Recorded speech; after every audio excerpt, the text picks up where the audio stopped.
Good evening, Randomania, and welcome to, I believe it's actually match one. Yes, no orbs are lit. Hey, look, match one between Thunderclaude and Spellzap of this semi-final match for the Final Fantasy Randomizer Spring Tournament 2020. I am one of your two hosts here tonight, Dark Moon EX.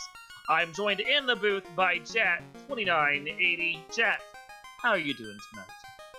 Oh, I couldn't be doing any better. This is going to be an absolutely fantastic matchup between two of our best runners. They've both defeated some tough competition to get here, getting through 6 rounds of Swiss, a play-in race, and then 2 tough opponents in the round of 16 and the round of 8. And I can't be more excited to see game 1 of this great matchup. It is going to be phenomenal. I will not lie, both Spellzap and Thunder were on my list of people that I thought could go all the way, so seeing the two of them fighting it out just like I expected really has me absolutely hyped for this match. No doubt about that whatsoever. So let's look at what we got going on. Yes, Jeff. Yeah, so I was going to say, as we're about to drop the gates here, we got a spicy draft going on, as we have 2 Thieves, a White Mage, and a White Mage. Of course, this being the brackets, everyone is in draft mode, and this draft was no exception. So we had Spellzap drafting a Thief to begin, Thunder with a White Mage, and Spellzap ending up with a Thief. So Spellzap did not blink an eye. We were saying it in the SRL chat. When we saw White Mage, it was basically a given that Spellzap was going to pick another Thief. Oh yeah, this is entirely a spicy Spellzap party, start to finish. I have no doubt about his plans for this and what we should all expect from it. This is Spellzap through and And we're off, and there was some discussion in chat. Now, what we're looking for here is early fade. Do we have early fade? Now, there's something a little different about the brackets compared to the Swiss rounds, which is that we have shuffled towns, and what does that mean for our Magic, Dark Moon? Well, that means that because the towns are shuffled around, when you get to Provoca's area, you'll find a town there, but that doesn't necessarily mean it's going to be Provoca, and level 2 magic is not going to be there necessarily either. We do have Fire 2, which, I mean, if they could learn Black Magic right now would be helpful. They can eventually when they class change those ninjas, but for the time being, not so useful. So yeah, if Provoca has Fade, or if Elfland has Fade, that's going to be nice. But then you also have to hope that Provoca or Elfland show up somewhere where you can actually access them, and that's not guaranteed right now.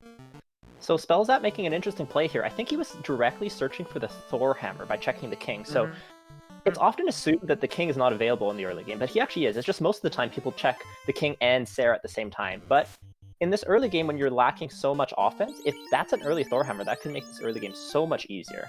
Now, meanwhile, Spellzap, known for his White Mages, going to make these White Mages do all the offensive work. No weapons for his Thieves, double Iron Hammers for those White Mages. You don't need it. You've got 4 charges of Invis, because that was available at level 1. You dump all those Invis charges on one guy, hope that Garland doesn't have any magic, and if Garland just goes melee happy, you should be fine, and one of those White Mages can just sit there and swing for a couple minutes and eventually take him down. Easy peasy. Easy peasy. So the White Mage is not exactly known for their offensive prowess, but they actually can do some damage. The biggest problem with them in the late game is that they don't have a great hit scaling, so they don't get a ton of extra hits unlike some of the other classes. But they can take out Garland in a pinch here. Both runners exiting out to save and going to be entering the fight. They are still better than, for instance, like the Black Mage. So if you had those, you just need to use your offensive magic because the Black Mage totally uses. You can already see, actually, Ruse was available at the level 1 shops as well, so you can get 2 stacks of that on each person, and the heal staff that they have as well, totally useful. This is actually pretty easy, like, all things considered. It could have been a much more unforgiving fight right now. We just have to hope that there's no bad spells in Garland's pool. Yeah, so Ruse, of course, worth 2 casts of Invis, so for people who are used to seeing 6 charges of Invis 2 go out in order to get up to max evade, Ruse actually does the same thing as the defense sword, so you only need 3 of them, or in this case, 2 Ruse plus 2 Invis charges, and that second White Mage is at max evade. And having that Ruse this early, honestly, is super nice, just by the very grace of the fact that when they get into the late game, they can start rusing up one of their melee fighters with that Ruse pretty early in these fights to get to the bosses at the end game. And it's actually going to make them pretty viable melee fighters as far as like getting their defense up is concerned, not having to worry about too much. You're going to have to worry about conserving your tempers and your fasts if the ninja can even learn that. Or pray that, like, you know, you get the power gauntlet or something to make them useful. And here we... Oh! Spellzap does it! Yeah, and that was a super cleanly executed fight. Not taking really a ton of risks, doing what is given to him, and then just executing on it. So yes, it's slow, but there's no problem with slow. And he benefited that Thunderclaude did the same thing, so that while it might have felt like a time loss while he was in the moment of it, it really isn't, because, like, combined, they're maybe still 15 seconds apart. Yeah. He gets Chime and the Adamant. You were gonna say? Oh, I was gonna say, this is really different than, like, when you don't have early level 1 magic, and then you just sail over to Provoca in, Swiss. But with Town Shuffle on, A, it might not even be level 2 or level 3 or 4 magic in Provoca, and B, with the White Mages, the only help you're going to be getting is Fade. And that is one possible spell. So going for the kind of slower but safer and way more consistent strats, definitely the right choice here. Well, and one thing you're going to want to pay attention to is not only where Fade lands, although that's important, and obviously the curatives and the lives, because that's going to give these White Mages a little more longevity. But also what happens with those harms, because harm is it's effectively a non-elemental spell that only affects the undead. The undead aren't weak to it. It just affects them. And the damage off of a harm 3 or a harm 4 is comparable to a level 3 elemental or even Fade against the undead. And while not everything in the game is undead, just having a little bit of that firepower to take care of even some of the packs is going to be useful when all you really have is a thief and a white mage to your name. So right off the bat, we have a little strategic divergence here. So Spellzap choosing to go with only 2 party members up. Meanwhile, Thunderclaude has rezzed all 4. That is Spellzap through and through, and it doesn't surprise me with Thunderclaude that he has done that either. Spellzap will run 2-man parties any chance that he gets, and you might be sitting there going, oh my god, who would run a 2-man white mage thief? But that's just Spellzap right there. Gets himself a silver hammer, so it's going to improve the melee damage he's having off of this one white mage, and it's gonna help him out a lot. The question next is going to be if he decides to res anyone. If, for instance, Provoca is here at the next town, and he has to start dealing with those pirates that are going to be blocking a key item. Yeah, for sure. At this point, it's hard to say, but the 2 white mage strat will probably do a similar trick against those pirates. If you can get, maybe another level just for some HP, but also just the pirates. Because we have the unsafe pirate flag on here, the pirates could vary a lot in terms of what they're doing to us. Unsafe pirates, of course, means that the pirates can roll a script or a spell. So if you're trying to do, if you're just trying to lit 2 of them down or something like that in most seeds, it doesn't really matter because you just need to get turn order. But if you're trying to punch them down 1 at a time or 2 at a time, that can make a really big difference. Okay, so important things to note here. First, Spellzap goes over to Provoca, finds the sages here. We'll get a key item from them in a second. Thunderclaude, meanwhile, turns in the Adamant, gets himself the crown, and the sages have the Oxyale. So crown can become something else, might become that Thor hammer they're looking for. Oxyale is not immediately useful until we find out where Onrak is at that. Yeah, but the other thing that's useful to note, and I will shoot it back to you in just a second, chat, is that Life and Life 2 are both at the level 6 shop. So they're only going to be buying one of them when they class change their White Mage to have all of them, and it's going to be Life 2. You just hate to see both of them on there when one of the major important things of your White Mage is being able to cast Life. Yeah, not only that, that Life 2 is also promotion locked. So if they're going to be waiting, they can't really buy it right away, and that's a little unfortunate. We may see some of the runners adjust if they can't find the tail for quite a while just by buying Life 1. I think it was just Harm and Harm 2 at the shop there along with Life and Life 2. So a strategic move would be to pick up Life soon, and with the knowledge that you're going to pick up Life 2 later, and just not worry about the fact that they're sharing the same level, because Harm and Harm 2 aren't really that useful. Yes, I completely agree. Creeps, I think, were the ones that had Lightning 3. That is instantly horrifying. Nice thing is, Creeps to only show up on the overworld. Yeah, so something of note with that Oxyale is the Oxyale is not usually immediately relevant to your inner sea play. However, with Town Shuffle on, we've seen a number of Elfland or Provoca on-racks, which means that the sea can have the canal, it can have the canoe, it can have your way out of here, and that can make a big difference. So we'll have to see if on-rack is at Elfland here. And of course, as chat is already going on, we have to note as well, hooray! And whenever you're in town, the dwarf town, make sure to visit the parade. So we haven't yet seen what's at Elfland just yet. We're still waiting to see what's going on down there. praying, of course, that Fade is available in a slot that they can use it. Yeah, meanwhile, our runners just kind of mostly going over each other's steps. But yeah, Fade still going to be the question. But as you said, even a harm spell would be nice. An early healing spell would be nice. As if we can find, a heal 2 or heal 3 that can greatly speed up your seed, as you don't have to spend so much time and money buying heal pots and using them. But we'll be seeing that Elflin check very shortly here, as I believe that's probably where Thunderclaude will be going next.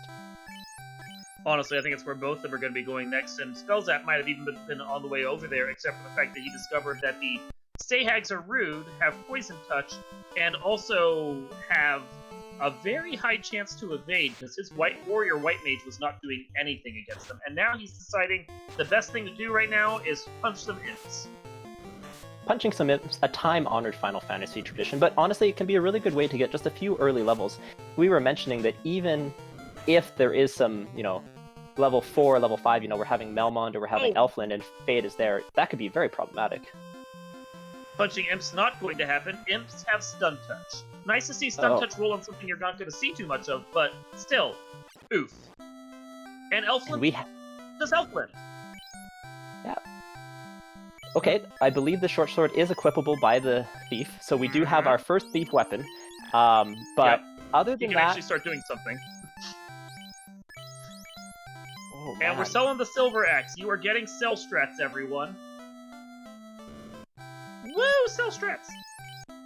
So a couple notes right now. We have Fast at level 3 Black Magic, and of course that's not immediately relevant, but extremely important for getting through Topher safer later. Very. As the Ninja, once we promote the Thief, will be able to learn that fast and get 4 casts of it, and that really, really helps solidify us getting through that. And then we also have Wall and Invis 2 sitting there at the level 3 White Magic shop, and then Fog 2 at level 4. That's not immediately great, but maybe a decent backup if you run out of your other casts. Also saw Ice 3 at the Black Magic shop, which, as you noted before, not immediately useful, but once you can actually start getting level 4 charges on your ninjas, those are useful. The unfortunate thing for those ninjas, though, no temper. So that, the Power Gauntlet is going to become even more useful than it was before, simply by grace of the fact that they don't have anything else they can use to start buffing the damage on their warriors. I also don't know if I've seen a lock spell, and that could be a big difference. Yep. If we have a high evade later fiend, especially Chaos, but also, Kraken or Tia. Yeah. This is one of those ones where you're going to be praying that you can use your ruses and other spells to really get your buffs up, and that the bosses don't have too much in the way of really nasty magic, because that can spell the difference on a party like this. So we got Spellzap going up against Astos, who was surprisingly the king all along. I just did not know.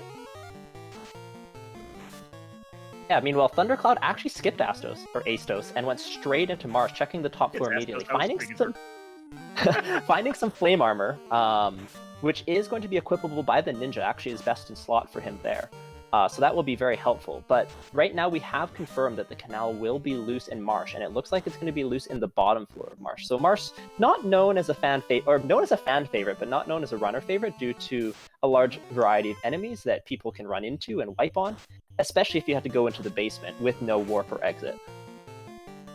Now, I don't think we actually got to see what this crown is going to turn into from Astos there. Spellzap did a great job of trying to get Astos to a point where he could defeat them, had all his ruse casts up, even got a lucky shot there and muted Astos to just make sure that Astos couldn't do anything. Unfortunately, once again, Astos' evade was so high that Spellzap simply couldn't get in there with melee damage to actually do anything about it. So that put Spellzap a few seconds behind here by grace of that failed Astos battle.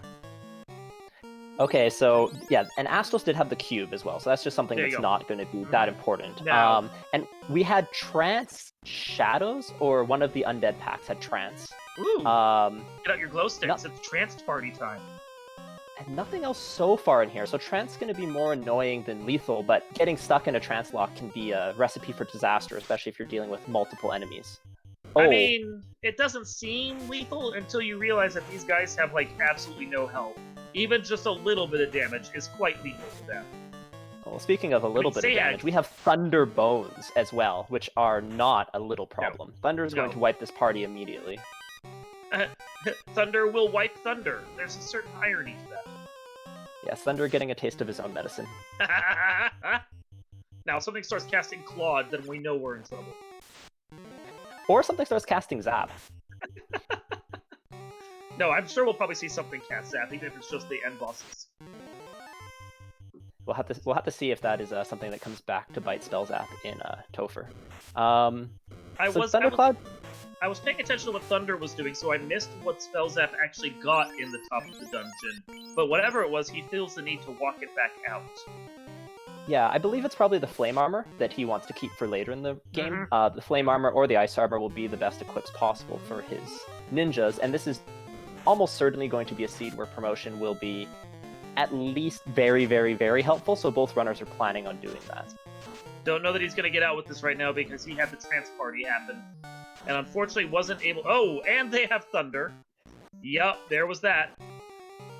Oh, Trance Thunder, not a great combination. I mean, Trance No. is bad enough. With a two-person party, you're going to be reviving or like resetting out of that quite frequently. But with Thunder following up, it's basically 100% of the time when you get Trance and don't get turn order, you're going to be exiting out. Also, notably, these gargoyles are hitting hard and are unrunnable. At this point, I want to point out that the difference in strategy is playing a critical role here, as the four-person party that Thunderclaude has is just inherently better in this early Marsh dive, especially because Spellzap doesn't even have better levels, because neither runner has been taking many fights. And with 4 party members, even if 2 of them are white mages and terrible at running, 2 thieves is exactly what you're looking for an early Marsh dive. Gargoyles also have stun. I believe that was... I'm not sure if that was a stun touch or a stun spell. My brain has already forgotten what it was exactly, but no matter what the case it was enough to send Spellzap packing once again. Everything in this dungeon is rude, and I bet you they're starting to regret the party they picked. So, something else that it looks like Spellzap wanted from here was $8,000. So we did see some early pro rings available for sale, and just having money available is also going to be extremely helpful. Oh no! Gets his shadows, has to escape, gets his shadows again, has to escape. Thankfully gets the run both times. Oh, now we have those bones that have... There it is, right there. Yeah, so that's bones, ogres, and shadows, all with lightning free. And I think Spellzap's trying to burn off some encounters now. Yeah, so why don't you going on a different encounter table? Encounter manip, especially important in this early Marsh dive, is the thing you don't want to do is just continue to bash your head against the same packs. The number one thing, actually, that they're looking to avoid more than the Thunderboils is going to be those unrunnable gargoyles, as those unrunnable gargoyles are basically just, you're done, leave, versus the everything else you can at least hope you get turn order and get out okay on. So what's important to point out right now is that the way that these things are going, and Spellzap finding a very lovely hero run right there, the way things are working out right now, a lot of this is going to boil down to simply, who can get out of this dungeon first? Oh, and they gaze the person that was trying to do the, oh my god, this dungeon. This is going to be interesting to see how long these runners decide to stay in here before they make any adjustments. You could leave and try and get a few more levels. You could leave and try and get pro rings. Oh, but Thunderclaude making the play to check the furthest to the right top right chest and gets the canoe. Looks like they still want to go and check a few more chests, but just for some information. But that means that they know where some possible progression is. That, unfortunately, does not mean the canal is not in Marsh, as there's no, one item per dungeon rule or anything. But the canoe does open up Volcano. It opens up the Crescent Lake town, which is super important, as that could be Provoca. And it opens up Ice Cave, which is probably not good news, but is news nonetheless. Thunderclaude at this point just has to try and run this out, and that is not necessarily going to be an easy thing. I mean, Spellzap's trying to get past these gargoyles right now. The gargoyles are having none of it. Thankfully, the one benefit to him is the fact that he did manage to ruse and mute them, but even still, they're not playing around. Yeah, this gargoyles fight is extremely lethal, and I really do think that Spellzap's two-person party is just not going to work for Marsh Cave itself. Well, a two-person party overall is not a bad thing by any stretch. Having a two-person party for Marsh at this super low level when we know it's as lethal as it is just really, really stacking the odds against you. Now, I missed it because I was paying attention for a second to the hammering on Spellzap's side right there, which is slow going, but working. Did Thunderclaude actually get out, or did he, like, get within steps and get wiped? He wiped a few steps from the exit. Well, more than a few, a couple more than a few, but very, very close. Yeah. But That's as critical information, is there are a number of chests. There are a number of chests in Marsh, and he kind of knows already which chests that he wants to open. Oh! I think the low health was what was killing them right there, but those scorpions, they have both nasty amount of damage they do and poison touch. Oh, thank you, FFT1 Ancient. Give me the correction there. It was a death touch, not poison touch. I thought I misread it for a second there, but also let's just be honest, you can't always trust the messages you get from this game. Yeah. So Spellzap finally starting to open some chests, not willing to take any extra steps behind this back, for very good reason. But White Mage is not known for their running prowess here, so having one White Mage up, while good defensively, is not going to make it easy to get away from these This will likely be a wipe right here. Yeah, there it is. And I'm hoping that Spellzap makes an adjustment here. I do not think that this will be doable with the current two-person party. I think he has to go back and res, and potentially try and get some more either equipment, or just get 4 party members up. And critically here is not the 2 White Mages, it's 2 Thieves. And I think if this dungeon were any kinder, it wouldn't be a big deal, but the unfortunate thing is just the simple fact that it's not, and there's almost nothing he can do about that. Not going to bring back the other White Mage, just hoping that the extra run chance is going to be good enough to get him through it. Now he just needs to do encounter manip to actually burn off some of the stuff and make this work. Doesn't want that one, because that one has lightning through. So Spellzap going to be heading back into Marsh. Thunderclaude did get his canoe again, but takes another wipe to those gargoyles. These runners are both very skilled and know this encounter table quite well at this point, and neither of them has been able to manip the gargoyles out of their path so far. And that just means that it's very likely that there's just too many steps, at least unless you need to do like some 26 runoff, 26 encounter burn strats, that there's not going to be an easy way for them to get out without having to take that gargoyle fight at least once. So having a plan ready for it is very important, and just hoping for some runs in turn order against everyone else. Z-Man in chat asking if this was a draft, and it was, and we ended up with double Thief, double White Mage, because these guys are both trolls to each other. Yeah, and Cheeseinator asking in chat, did the first Towns have anything the Thieves could equip? Armor-wise, I haven't seen, but weapon-wise, the best that they got was a short sword. Which I'm not even certain that they actually were able to equip, because I know Spellzap bought one, and I don't think I saw his thief, like, swinging it. Yeah, Gloom2 in chat confirming short sword is out for the thief. So that really means that the only thing that they saw that was worthwhile for the thief at all was the wooden swords. These thieves are not necessarily good right now. Not even a dagger to use between them. Yeah, and that is correct. Sorry, my apologies. Yeah, the short sword is not even available. It's all good. You know, one thing that would have helped them out immensely? Exit. Yeah, exit would be fantastic, but honestly, this white magic has not been great. Now, one thing of note, with this type of draft where you're going to be going into Topher with, like, you know, not the ideal party comp, we do kind of have the Topher specialty pack kind of set up okay for the late game. Now, that doesn't mean Topher's going to be easy by any stretch, but we have Invis 2 at a relatively low level. We have both life spells at a low enough level.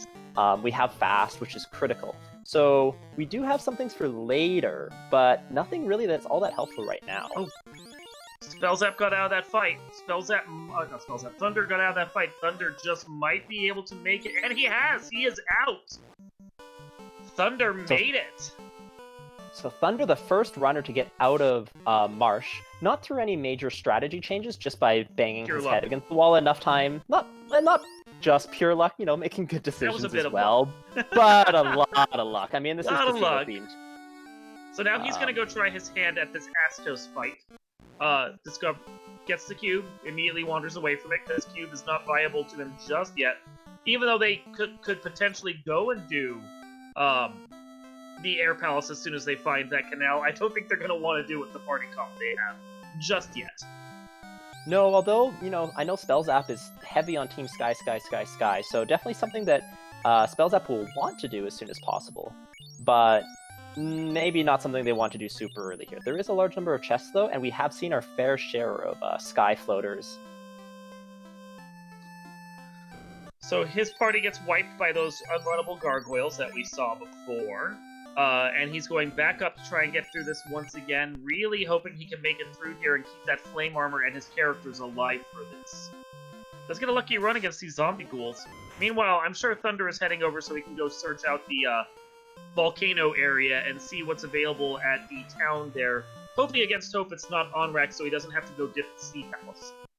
Yeah, absolutely. So Thunderclaude at this point, if I'm Thunder, we're going to go check out the Vanilla Crescent Lake location, see what's there. And then probably the next play is going to be to go to Volcano. I believe there are a number of chests still that he hasn't opened in Marsh, but I think it's going to be a Volcano play to potentially, oh my goodness, you cursed that so badly.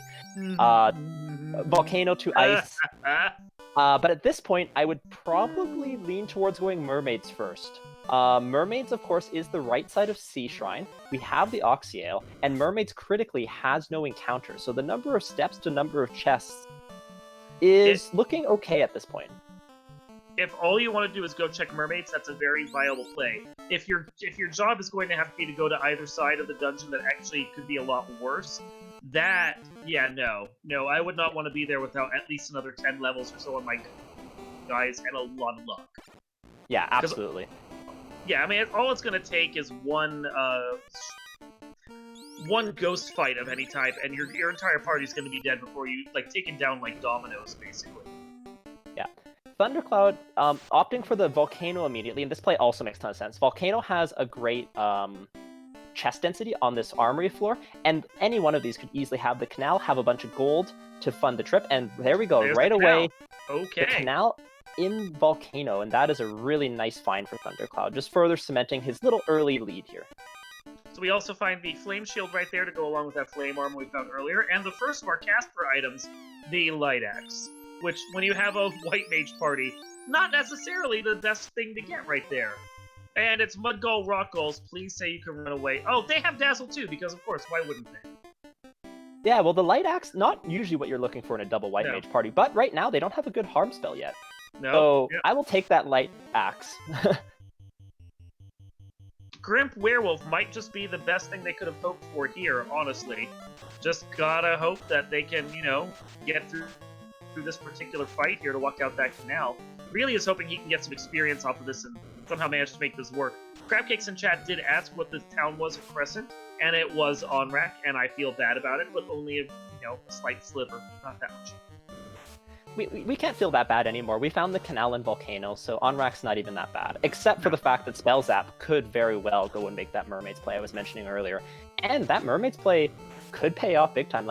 It's very unlikely at this point for Thunderclaude to go and make that Mermaids play anytime soon, as there's a lot more of the world to go explore right now. Especially getting a few critical town checks, trying to find Provoca to see what that level 2 magic is. Or even Melmon for level 5. But Spellzap may make a different decision. We'll have to see when he eventually gets out of here with the canoe and then heads over to the eastern part of the Inner Sea. He did finally make it down there, was able checking some chests, then ran across those unrunnable gargoyles, but got a lot of information about what was in the first few chests. So at this point, he's just got a couple more rooms to check, and then the canoe room, which it seems like he's headed to first. This might just be a run that actually works out for him. He just needs to get good turn order and pray that his heal pots hold out. Man, I'm very uncomfortable with the fact that you said that. If they watch this back and something bad happens to Spellzap in the next, 20 or 30 seconds, this is on you, It's all my fault. Yeah, no, I know. Everything's all my fault. It's fine. Spellzap and I are buds. It's all good. Thunderclaude, meanwhile, finally completes the epic battle against the Gurrimps to get to level 3. Woo! Level 4 on some of his characters. The ones that actually managed to survive the Garland fight got level 4. Okay, Spellzap is back on top floor, has his canoe, just needs to hope against hope, and he makes it out. And that only puts him, maybe 5 minutes max behind Thunder? Considering, the way Thunder plays and how he likes to do things, I don't even think that's really a limitation right now. It just gives him a running start to catch up. Yeah, I would not say at any point that these runners are that different, because here's one interesting thing about the lack of early levels. Lack of early levels greatly increases variance in the seed. Because Yeah. when you have more levels, that means that every minute that you gain, you really are gaining over your opponent, because it's unlikely for either player to take a wipe unless there's something really terrible or something really unlucky, especially at the level that both of these runners are playing at. But with these levels and this party, every lead is so fragile because you're just one wipe away to something nasty on like the Bridge of Destiny, or one wipe in Volcano, or one wipe that Thunderclaude takes, just taking a random encounter here, and all of a sudden he has to do all of this all over again. Well, that's also the thing of remember. Spellzap is going to run 2-man for most of this if he can get away with it. Like, he's not going to be too stressed about what he runs into here. It's not going to be a huge deal. So he does pick up a silver bracelet. Was really hoping he could buy 2. Unfortunately, was not able. Does put it on the thief instead of the white mage, though, because right now, without life, that white mage, while it can do decent DPS, isn't the one you're really hoping can get you some exploration. You're really trying to use that thief as strongly as you can. Yeah, and that flame armor not being able to be sold for much, also not really something that you want to sell, as once again, it is going to be a great armor for the ninja once they promote. Something that I've talked about in the past is the importance of, the difference between incremental improvement versus something that is absolute. And the flame armor, other than the ice armor, is going to be the only thing in that slot that provides an elemental resistance, which, if you're in a one-ribbon party, can make a very large difference. The absorb differential is not that important, but that extra resistance is very nice. Well, I mean, with wall available on 2 of your characters, it's less of a concern about that ribbon than it could be. I mean, obviously, bad turn order and that wall isn't going to do anything. But it's less of a concern. But the fact of the matter is that any edge you get is true. You'd rather have that than having to resort to, like, a silver armor or something on your mage or your thieves at that point. So sitting on it for right now makes sense, even though selling it would have netted him a second silver bracelet. So Thunderclaude making the nice veteran move. Yeah, so Thunderclaude made a veteran move to kind of explore and figure out what he wanted to do in Volcano, and then exit with only what you're looking for. Meanwhile, Spellzap making that Mermaid's play right away, and we'll have to see if this leads to any critical progression. So, how many loose items do we have in these bracket rounds, Darkmoon? I'm sorry, I missed you for a second. How many rounds do we still have in this bracket? Oh, loose items do we have in the bracket round? Oh, thank you. That is actually a hard question to answer because if I'm not mistaken, a couple of the things we have are tri-state. So, could be 2, could be 4, and that doesn't even count the canal. Yeah, so we're guaranteed to have 3 loose items. However, there's something to sell. Plus the canal. But it is much more likely for the canoe and the floater to both be loose. And we've already found a loose canoe, and if we find a loose floater here in Mermaids, that could be a huge difference maker for Spellzap. Something important to note, we did find a saber, which normally would not be a big deal, but it's actually something that the thief can finally swing. We are absolutely ecstatic right now. Also worth noting, they finally found some vendor trash that's worth selling. They have the opal armor, which is a great piece of gear, but completely useless to your ninja party. Otherwise, Spellzap not finding too much in Mermaids yet. We'll have to see what these last few chests open. More a money gauntlet. More vendor trash. More money. Would not be surprised if whatever he gets, he tries to walk this out just so he has the cash funds available. But if he ends up wiping getting out of here, I don't think it's going to be the end of the world for him either. Yeah, so this Mermaids play not paying off, but Mermaids, he got here safely. We'll see if he gets out safely, but also not the biggest time loss in the world. And Thunderclaude is actually making that play immediately after. So not even a time loss at this point, as I think Volcano is the next kind of place that he'll be checking anyways. Well, and something else nice is if he can actually run out here, even if he loses a character, there's at least a clinic here. So as long as he can run out, his party is going to be fine one way or another. Yeah. So this does put Thunderclaude still a little ahead, because exploration-wise he's already done the Volcano, but he didn't really get to finish the Volcano by any... Ooh, ouch! There goes the White Mage. He didn't really get to finish the Volcano, because you can only dive so far. But as long as he can make it out of here, Spellzap can go and do that floor of the Volcano pretty easily, and manage to, walk away with a nice, tidy chunk of change. Yeah, so nothing unrunnable so far in C, and that has made a huge difference in kind of the safety of this. Although, things are hitting fairly hard, but getting some ambushes and having 2 feet really making a difference.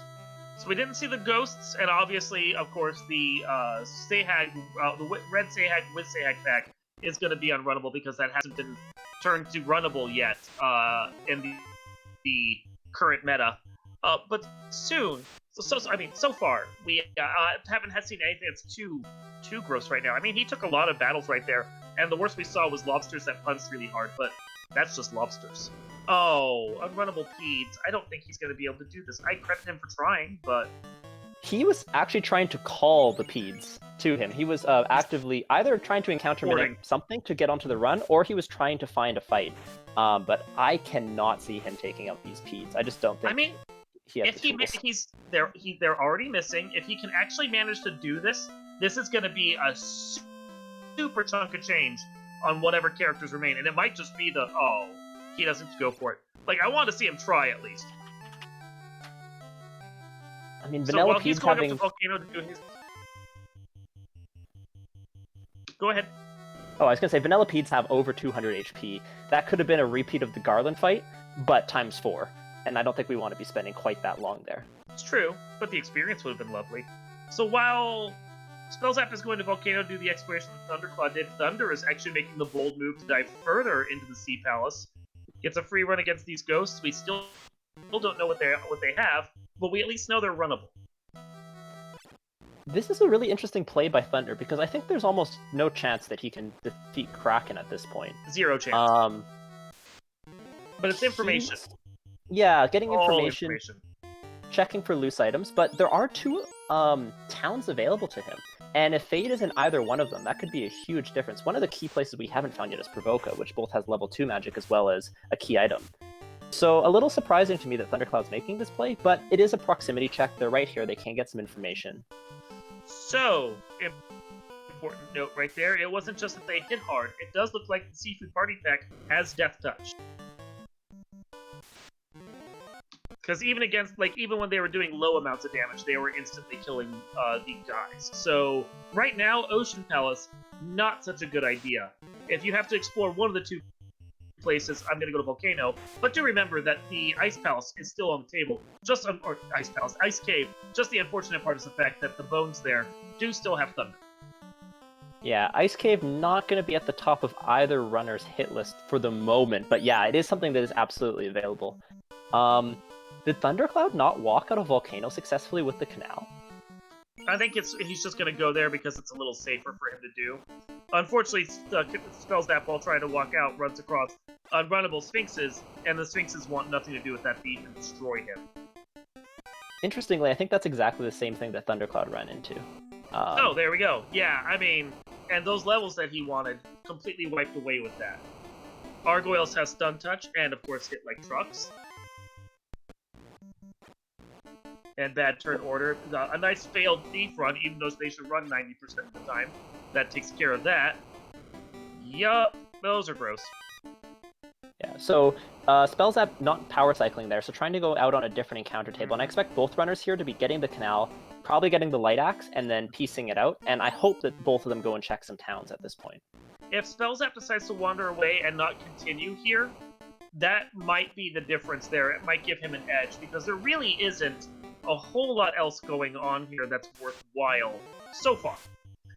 Now, I mean, that Grimp Werewolf pack is at least something that they could quote-unquote grind on, but it's a really gross, slow grind.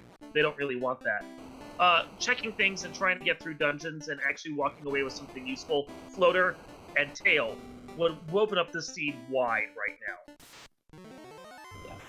So our fantastic tracker tonight, Danny3883, pointing out in chat that exit was slot to an on-rack, so that is actually White Mage learnable, but it's the number of levels they'll need to get that is very high.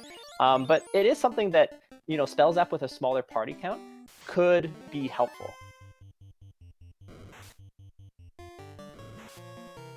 Spellzap trying to get away from this Bull Scorpion pack. 2 failed thief runs in a row. That is terrible luck right there. I mean, that's the game just being like, no, I want to punish you. Yeah, I think Spellzap did something bad to his thieves before this. Oh my goodness, God. Come on. Oh my god, and then the Gargoyles right at the exit and stuns him again and still not able to get out with it.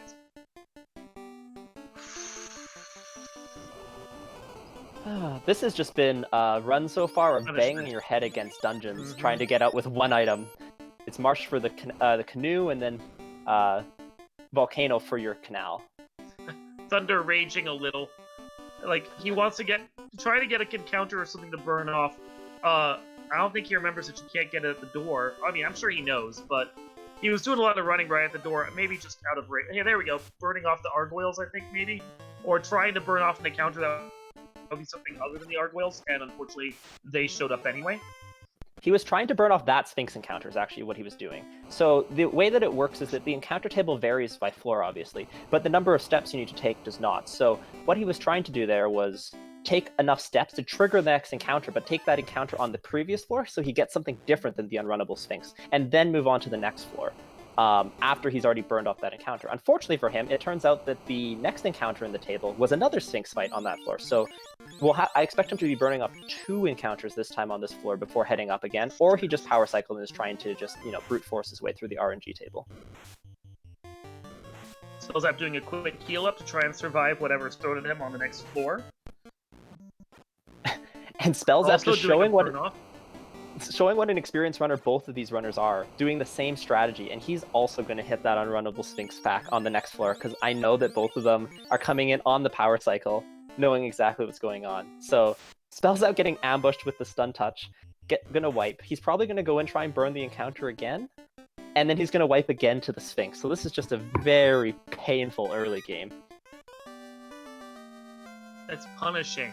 Like, to have this after he had to deal with that terrible marsh cave, like, the nicest dungeon we've seen so far is Sea Shrine. That's not right. Mermaids. That's not right. Now, Mermaids does have, a relatively small number of steps, but Volcano is not known for being hard to get out of from the armory.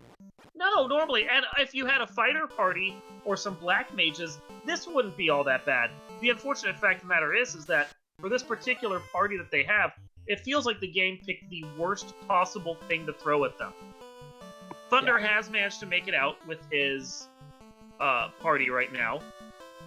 Now he's Spellzap burns off that encounter, is going to discover the next Sphinx. It's just going to feel like the game hates him. Ilmar is pointing out in chat, is it time to grind on imps outside of Corneria? Unfortunately, imps have stun touch, or It was stun touch. Even imps had something bad. Mm-hmm. So there is no safe grind at the moment. Yeah, the best you can hope for right now is that you find, like, mad ponies that are easy to kill, or just a grip pack in general that you can do. The way it's working right now, it's not working out at all for them. And Spellzap is resorting to drink strats to try and take this Sphinx down. It's not often when you see a 2 white mage party, and you're resorting to drink strats after you've seen Elfland and Canaria, but that's where we are at this point. The saber is not hitting, the hammer is not hitting, the Spellzap is not hitting. Ugh. You just have to feel bad. These Sphinxes just have so much evasion too. He's fishing for crits, but the crits aren't even going to probably take this out. This could take quite a while. Well, what else can he do at this point is the unfortunate thing. So we find Fane up at Melman. Melfane. That's not going to be immediately helpful right now, especially since we don't have the slab or an ability to turn in the slab. But it's good to note for later. Yeah. Spellzap desperate to get through this. But Sphinxes have over 200 HP as well in the with their vanilla, and with our scaling, they could have well over that. And this is a fight where you're doing 20 damage every 5 or 10 rounds. 5, 10, yeah. The only benefit right now is that the Sphinxes so far have not managed to get through his rusing. They could with a critical hit, but... So he's up to like 60 damage done. 75.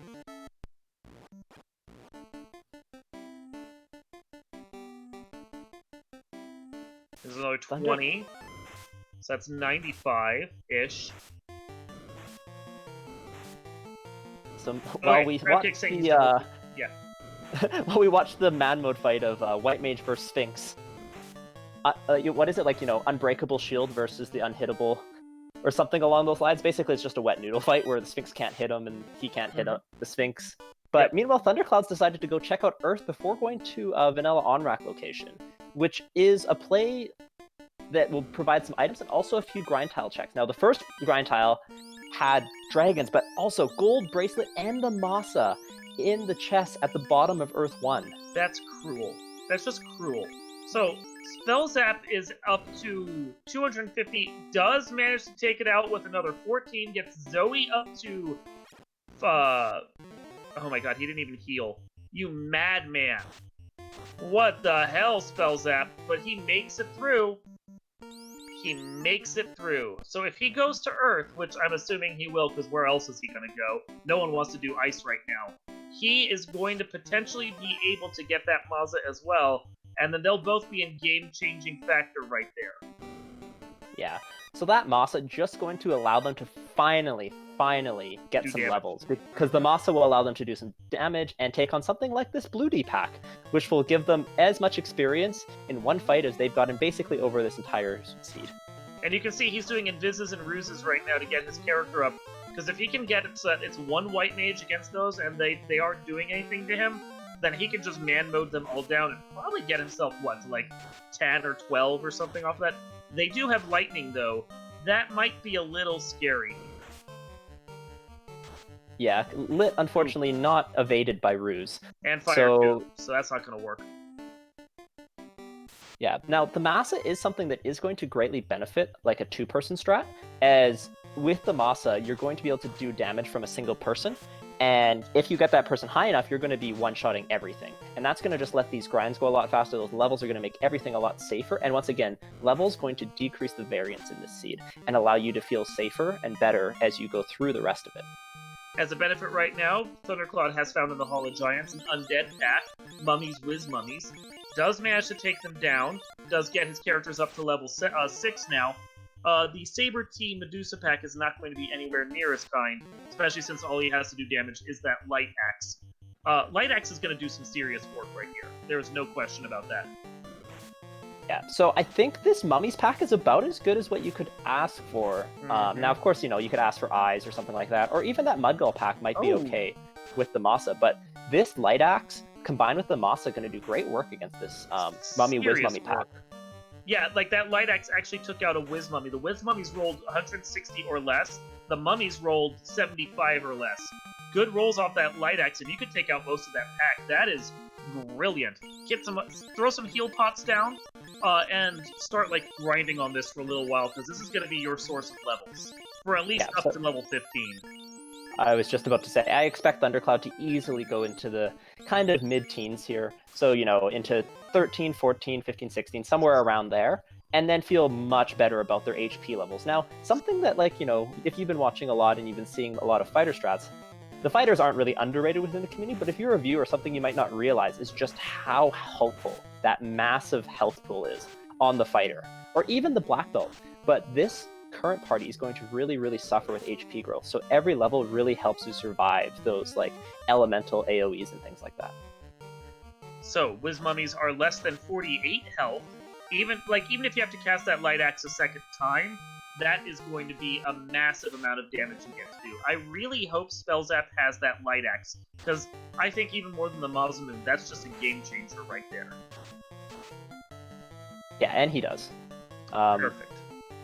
I think something that both runners were thinking about when they were going into here as well is that they could just find a pack that they can fight on in Earth just to get a few levels, but nothing really that great that they want to find. But that Mummy tile that they found is fantastic, and Spellzap is going to be getting his Masa here, going to be getting that gold bracelet, and also is almost certainly going to be checking the grind tiles. Absolutely. Would not surprise me in the least if he does. So he's like, oh, well, my white mage is going to be awesome now. Throws it on the thief. Interesting. Well, the deciding factor here is that the white mage is going to be a lot safer because of the ruse cast, but the thief is actually going to have more swings.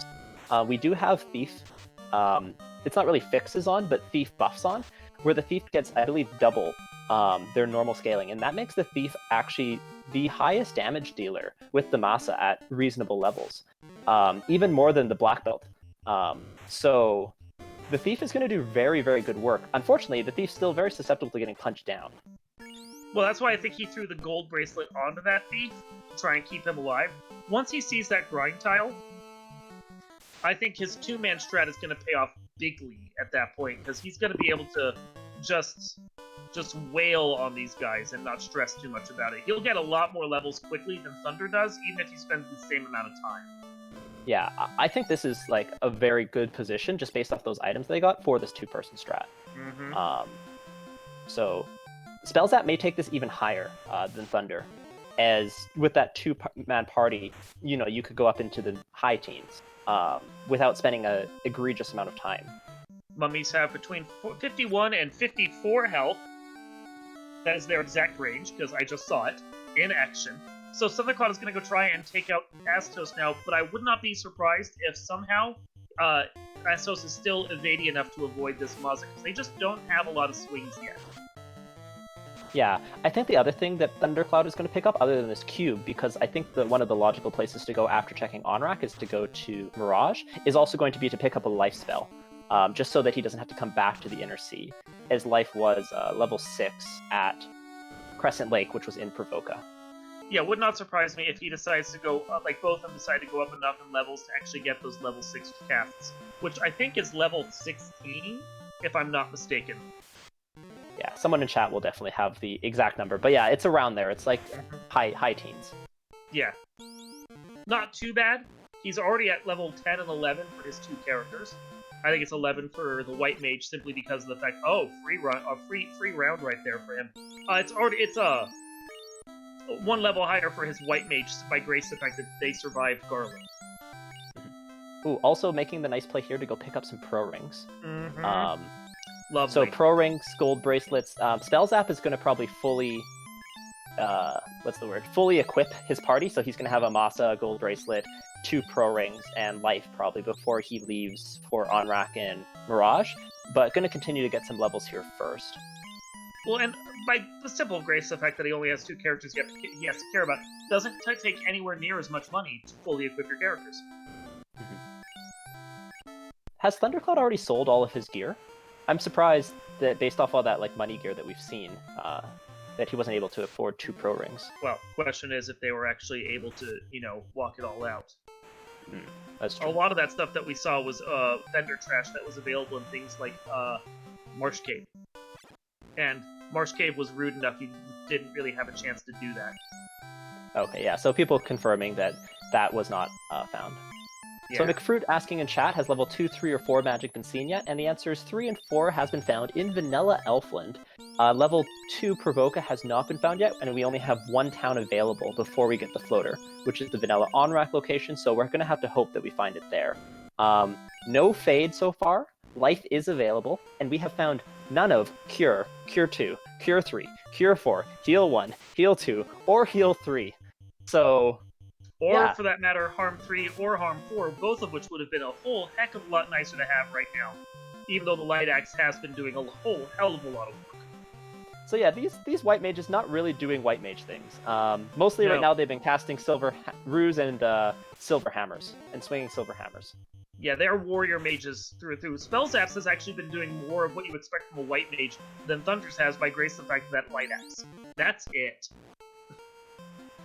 So yeah, Thunderclaude I think is going to go check out Onrak, and then going to go most likely. Well, he has to make the waterfall play. So Exit was available at level 7, and it could be a consideration that you don't want to do waterfall or ice or deals for that matter until you can get that charge of that Exit. But we'll have to see whether the play after Onrak is waterfall. Also, there's the vendor item possibly available and an Oasis, as well as the Mirage Tower is fully open to them at this point. Chad had a chance to actually correct you before I got to it, but Cure, as in Cure 1, was available at Elfland. I think it was level 4. I ignored it because it simply wasn't worth buying. Oh, okay, yeah. I was taking a look at our tracker's notes, and Cure it's not usually even a spell. Yeah. No, you don't write that down. It's hardly a spell. And here we go. Hold your breath. For those of you who want the seed to get a little easier for our runner's sake, hold your breath as after we check the vendor item, we're going to be getting a look at our last town pre-floater. So Spellzap is here, is just taking every fight he can. I think whether it's runnable or not, if it's undead, he's just going to take it now. he is done with his grind. I think somewhere in like the mid to high teens, more than likely, so he can get that life spell and not stress about it.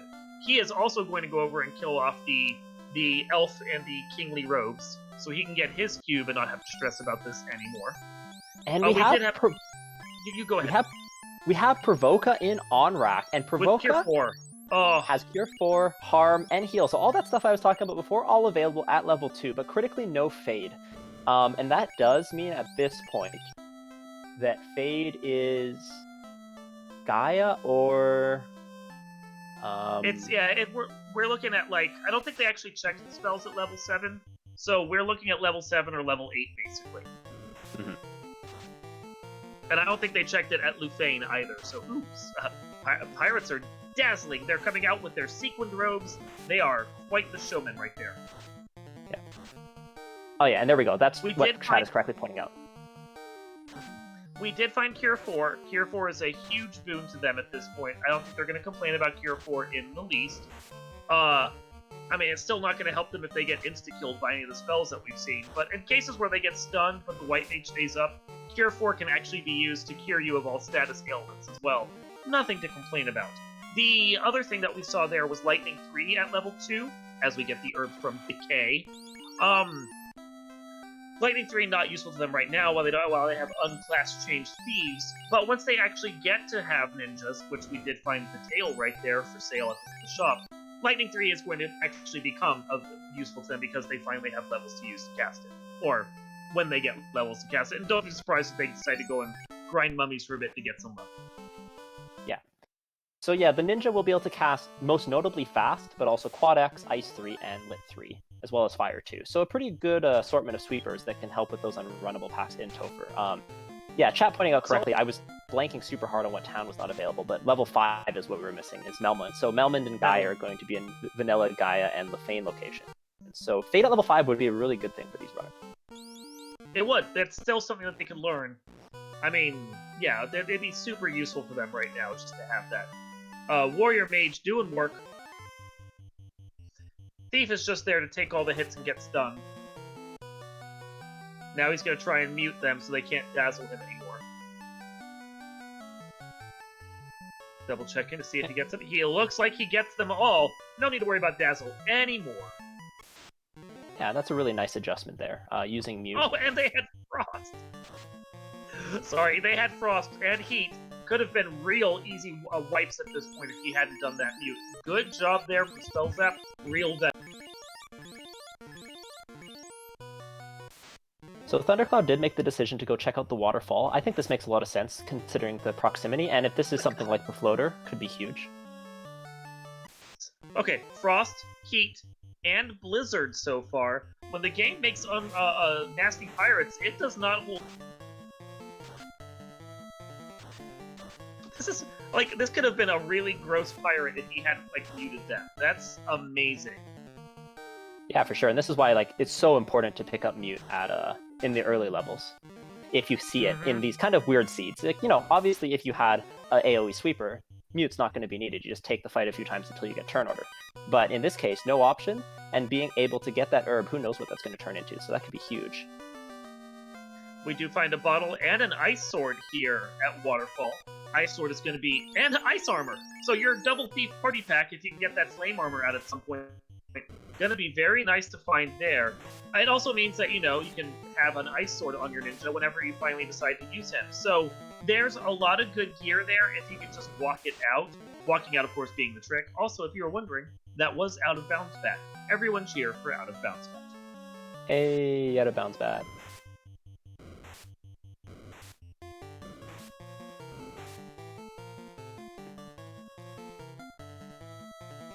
So Thunderclaude, getting out of here. Now, they did find the bottle, and the bottle, unfortunately, we do know that the bottle is, like in the vanilla game, going to be floater locked. So still in the hunt for the floater, but we have not yet checked our incentive locations in Ordeals and Ice, which are both available. We are still looking for 2 loose items. For those of you who are just joining, we have only so far found the canoe in Marsh, and otherwise there's been no loose items found. So lots of checks available for these runners still. Yeah, Spellzap definitely went to level 16 on his White Mage to have those life charges. because he just got level 16 on his thief. Yeah, and that's a really big deal here. I'd be very curious to see if either of the runners decide that they want to go pick up Exit before they go and dive any like Ice Cave, for example, as Exit can speed that up significantly. Just gotta have the charges to cast it. Will be a little higher than they're at right now. Long as it's learnable, though, which... Is it? Yes. On rack first. Both slots are learnable by the White Mage. Then perfect. Then yeah, he just needs to have the charges to do it. Might be one of the things he's actually working on earning up is those levels, as long as he doesn't find something particularly nasty here in Waterfall. Yeah, so Gloomshoe asking in chat, was all of Marsh checked? I do not actually believe all of Marsh was checked. We definitely didn't see the chest behind the trap tile checked. I'm not sure between the two runners. Oh, that was checked? Okay. That was checked. It just wasn't anything worthwhile, so they didn't bother with it. And if they missed any of the rooms, it would just be the third room on the Z, basically. If you look at the rooms you can check in March, it kind of makes a Tetris block Z, and that third one, the bottom left chest of the Z, that one I think might be the only one that we missed, but it was so hard getting through that dungeon, I don't think either of them cared to at that point. They're just, if it's orphaned, they're just going to orphan it and not worry about it. And of course, we could still see something very trolly, like there being a loose item in Key-Locked Marsh, and that would be absolutely hilarious at this point, considering how many nightmares that has given them. Although I feel like it might be one of those good things when you're in an RPG, and you have to die to a boss the first time, and then 25 hours later you come back super powered and able to just crush it and feel really good about how you're doing. That's what I think a loose item in Marsh may feel like. Spellzap caught by these Stun Touch Gargoyles finally gets cured, immediately gets smacked right down again. That is just cruel. Desperate to try and get through this. Does actually cure for his thief up. Gonna hope that he doesn't get stunned back down, and does. And free run! There we go! Makes it through. Oh hey, more mummies. We can kill those. And Thunderclaude's over at Rodriguez. Mummy's probably the only enemy pack that both these runners have positive feelings for. Everything else has been death or evil. Zombil's also in that happy, friendly... Oh yeah, no, this is a good one. Yeah, totally. He's got harms. He's got harms axes. He's got someone with a Masamune. These Zombies have some HP though. Yeah, that's less nice. He might be regretting that decision. And Theophrost, because of course, why not? Ugh, this game just not giving them a chance. Yeah, nothing's really been too kind to them, other than the most glorious of Masa, and also that really, really fortunate trap tile in Earth. Those have kind of been the only two things that have gone well for these runners so far. So we'll give a quick recap at the 1 hour mark. So for those of you who are just joining us or have been joining us for the last little while, I'm Jat2980, and I'm joined in the comm booth by Darkmoon, and you're watching Game 1 of 3 in the semi-finals of the Final Fantasy Randomizer 2020 Spring Tournament. We have two of our veteran, excellent runners going on here, but they have drafted themselves into a little bit of a precarious situation, and then followed it up by just getting some horrible seed luck, as we were forced into Marsh to get the canoe early, then forced to Volcano to get the canal, and there was just horrible things going on there, both runners dying multiple times in both situations. At the end of it, though, there was salvation in a Masa-shaped form, as they found that on Earth 1 and were able to get a bunch of levels on a really nice grind tile with mummies combined with their light axe to get them, kind of out of the early game levels and into something where they can actually start to survive various fights. Thunderclaude built up a little bit of a lead through a combination of formatting for the whole time, which was really helpful getting through the kind of death trap dungeons. And also just getting a little bit better luck in some of those locations. But this is still anyone's game. We're about one mini dungeon apart. So it is very, very close at this point. Yeah, it's not that big a lead, and any wipe from either of them could really be a shift in the balance of power. There's no question about that right now. Thunderclaude making it to the top floor of our deals. Ooh, this could be another nice fight to take. Unrunnable, but hopefully they don't have too much health. Yeah. Light axe. Ooh, they have rub though. Oh. Well, that's gross. Hold your breath though. Ooh, they have some HP. They probably also have a spell list, which you don't want to see. There is sleep right there. That's not fun. And enough to survive the Maza blows that have been swung out.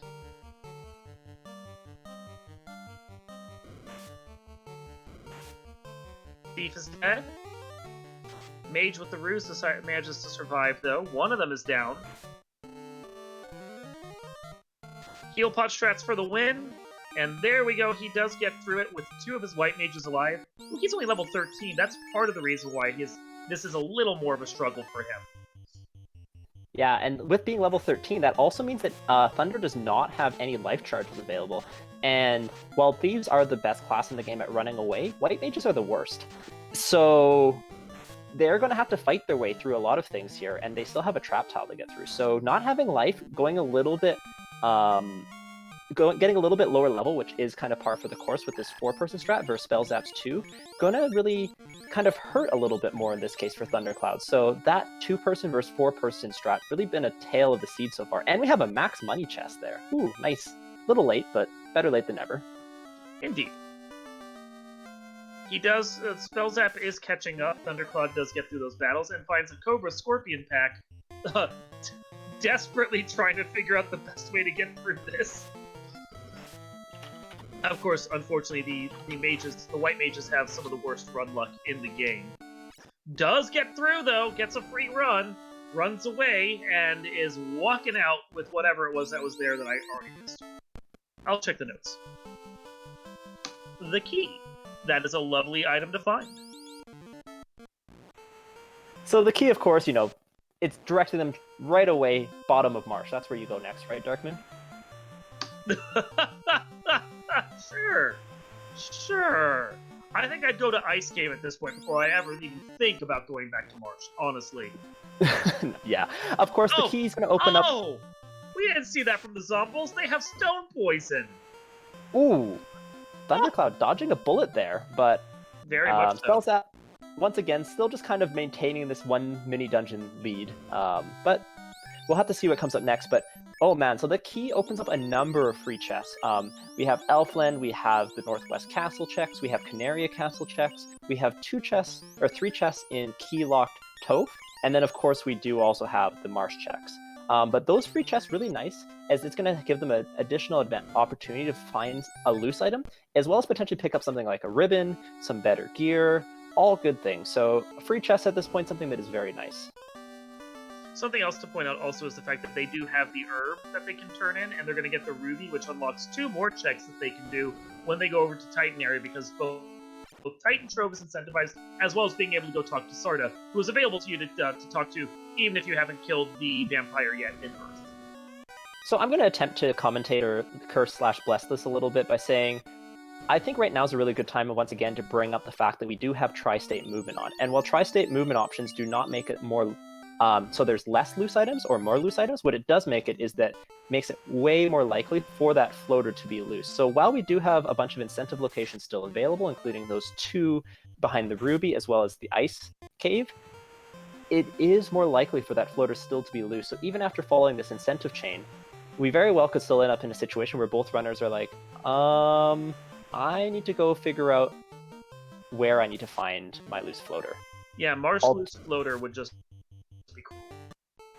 Alternatively, something else that can happen is if we find both the rod and the loot, we will be in floaterless go mode, as we have already found on-rack, and that will give us all the items we need to finish the game. That might be the best scenario, honestly. There's a number of really interesting things that are coming up, and we're going to see these checks shortly. I would guess Thunderclaude will probably go clear out Ice Cave after he does this ruby check, and then we're going to have a little bit more information to see where this seed is taking us next.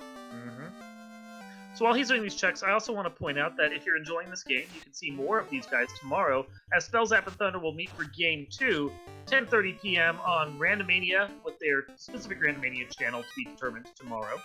And then we also have Cheese and Air versus Crab Cakes on Speed Gaming Prime. That's going to be at 8:15 p.m. as we get the loot here at Titan's Trove. Plus, the second round battle of the Lich's low table is going to be going probably on a multi-Twitch tomorrow at 6 o'clock p.m. I will be in that, but don't watch it for me. Watch it for the other guys that are probably going to do that tonight. Yeah, so lots of Final Fantasy action going on right now. Spring is a great time to watch. Crystal. And we have a crystal. So a little bit follow up on that.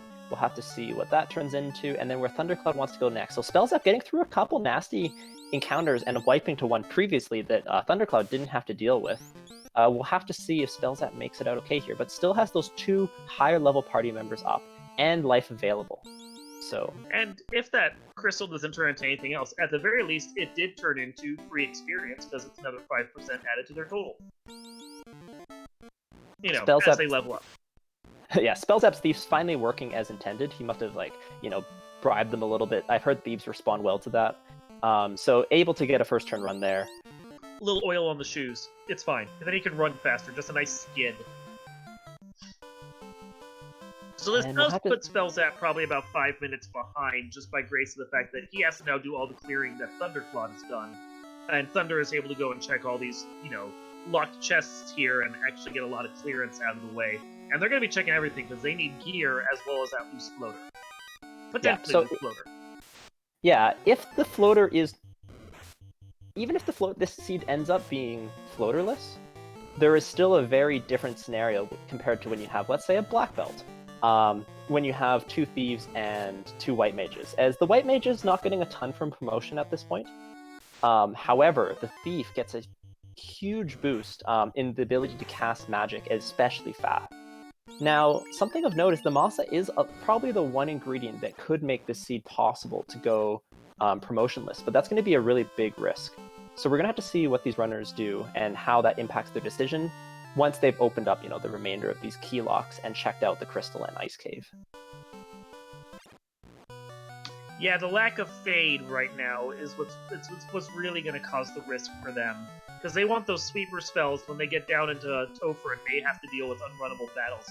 They don't want to have to swing sword their way through it with warrior white mages the whole time. Oh yeah, that's a really good point actually. Floater not only unlocks promotion, it also unlocks those 2 towns that they have yet to visit. And, Malmond having fade is absolutely huge. And it may not be necessary, just depending upon whether or not the slab has to be turned in to get their last key item, but it's still on the table that it could be required. No hooray check from Thunderclaude while he's there. I am disappointed. So Thunder definitely on the kind of key loop. Gonna go check out Canaria Castle, and then gonna go probably into Toph to quickly take a look at those chests. Especially with 2 loose still out there, opening up a bunch of chests before you have to open them up in dungeons, usually a good idea. And you never know, you might actually find a decent grind tile in there, maybe some zombie Ds you can grind on. Thunder is still behind on the level advantage right now, so that is something that Spellzap has on him, even though it's 2-man versus 4-man. Those levels matter a lot right now with the parties that they're running. Yeah, I think overall experience-wise, they're probably fairly even. But yeah, just in terms of the highest level party members, and especially what that means for life, and also for exit in the future, as well as potentially for level 5 fade. Level's all going to be really important there. You can get by with more lower level mages if you end up with good early magic, but that is certainly not the case here for everyone except for these ninjas.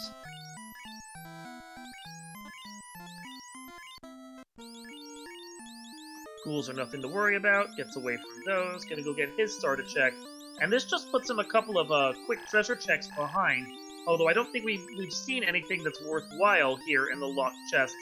So if Spellzap decides to skip any of them, then that's just time he's making up on Thunderclaude. Yeah.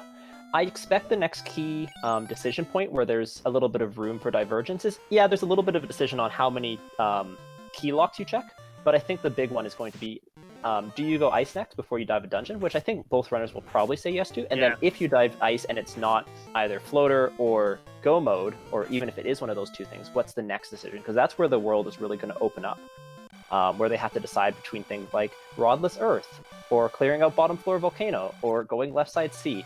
None of which are extremely, exactly what you want to be doing. Gloom Chew in chat asking if the Astos was taken down, and yes, he was. He has been eliminated. So they do have their cube, so anyone hoping that Spellzap might go make a ballsy early sky play, that is still on the table. Mm-hmm. Yeah, all 4 Fiend dungeons are available, with the exception of the bottom floors of Earth. And that means that if the floater is loose, it could be in any of those locations. So that's going to leave a lot on the table for these runners to decide what they want to do. Well, and considering how many loose we could have, the other thing to note is the fact that we have only found officially one of our loose items, the loose canoe, which could have been Tri-State to begin with. We don't even know. So there's a good chance that rod they require is loose. Wouldn't that just be fun? Oh, speaking of floaterless go mode, okay, so and we're the rod. in floaterless go mode. If they want it, I don't think they want it. I think, in fact, they desperately don't want it right now. Yeah, I think a lot of the time, with different parties and different magic configurations, you're like almost floaterless go mode is not a bad thing. But right now, that's probably exactly the thing they didn't want to see. In terms of now, you have to always be wondering: is my opponent going floaterless? Am I, is Topher full of paper? That's going to really make the decision space complicated here. This causes a lot of problems for them, in fact, because now they have to be thinking the whole time, is the other player going to be breathing down their neck and just immediately going to do go mode and skip everything, or not? Because something you have to bear in mind is they have no ribbons, they still can't class change, that means they don't have fast, or any of the sweeper spells that they might want. They haven't found any sweeper gear besides the light axe. That's a lot that's on the table right now. Yes, they have wall, yes, they have ruse and invis too, yes, they have a Mazamoon. Is that really enough to make it worthwhile? Yeah. So Thunderclaude showing a little bit of his intention here, going straight into Earth but checking chests. So that means that,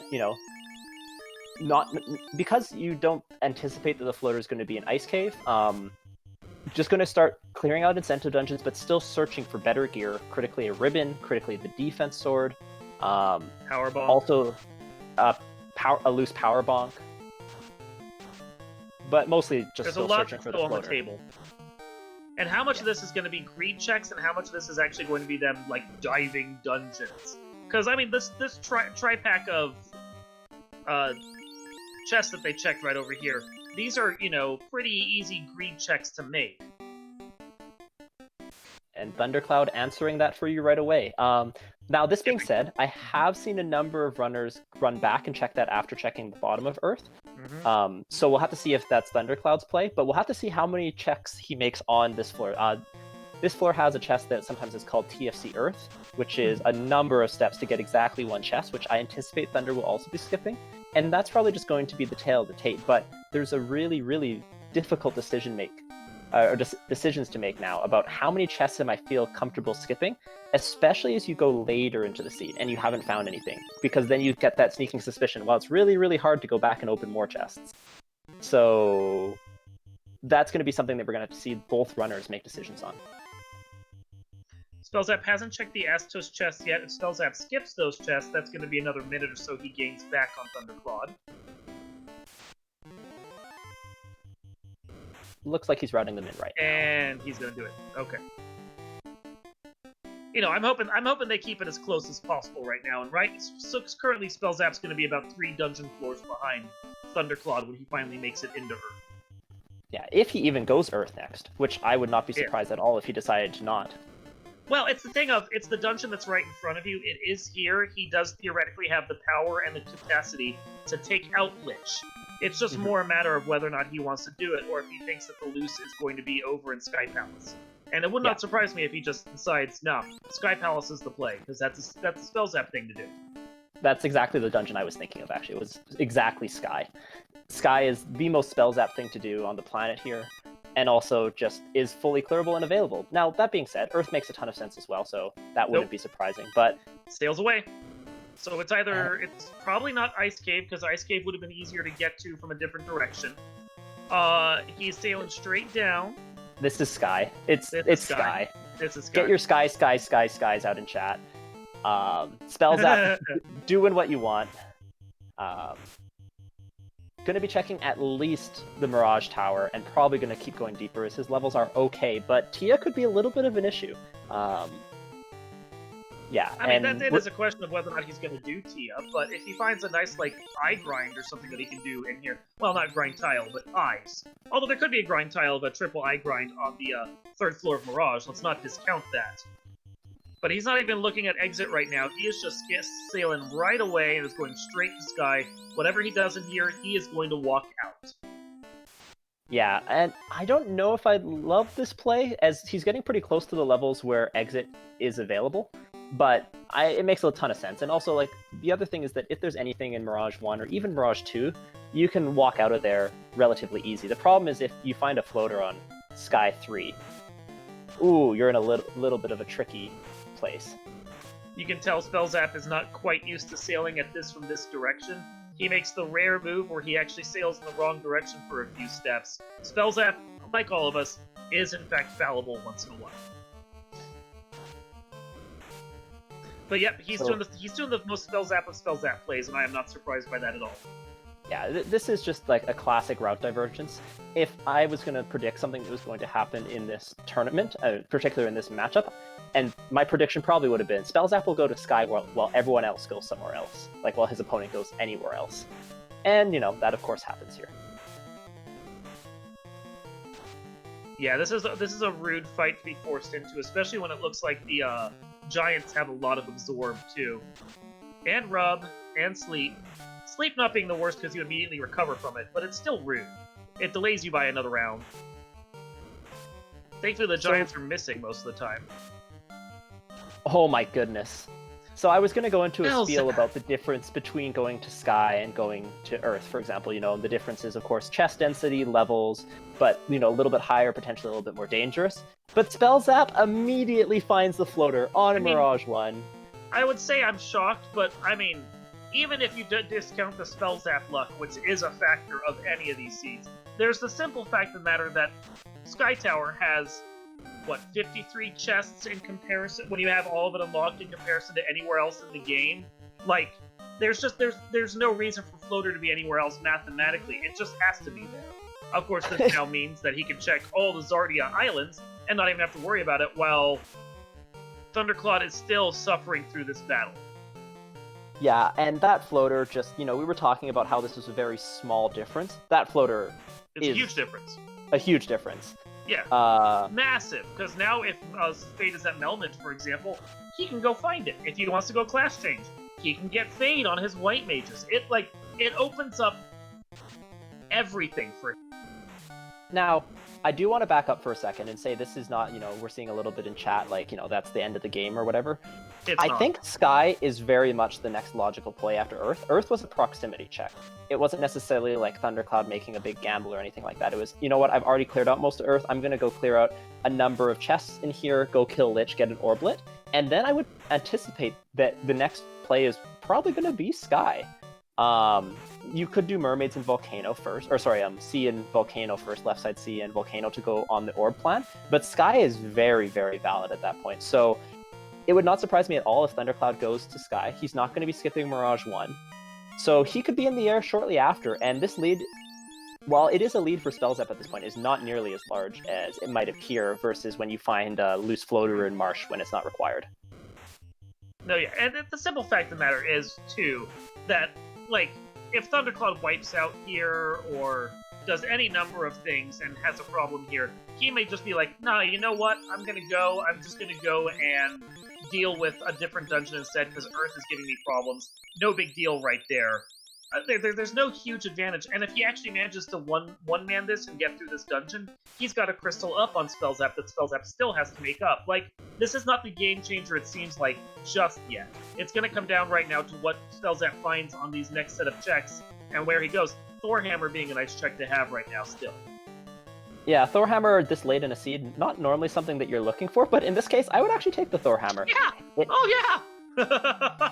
I would not question that in the least.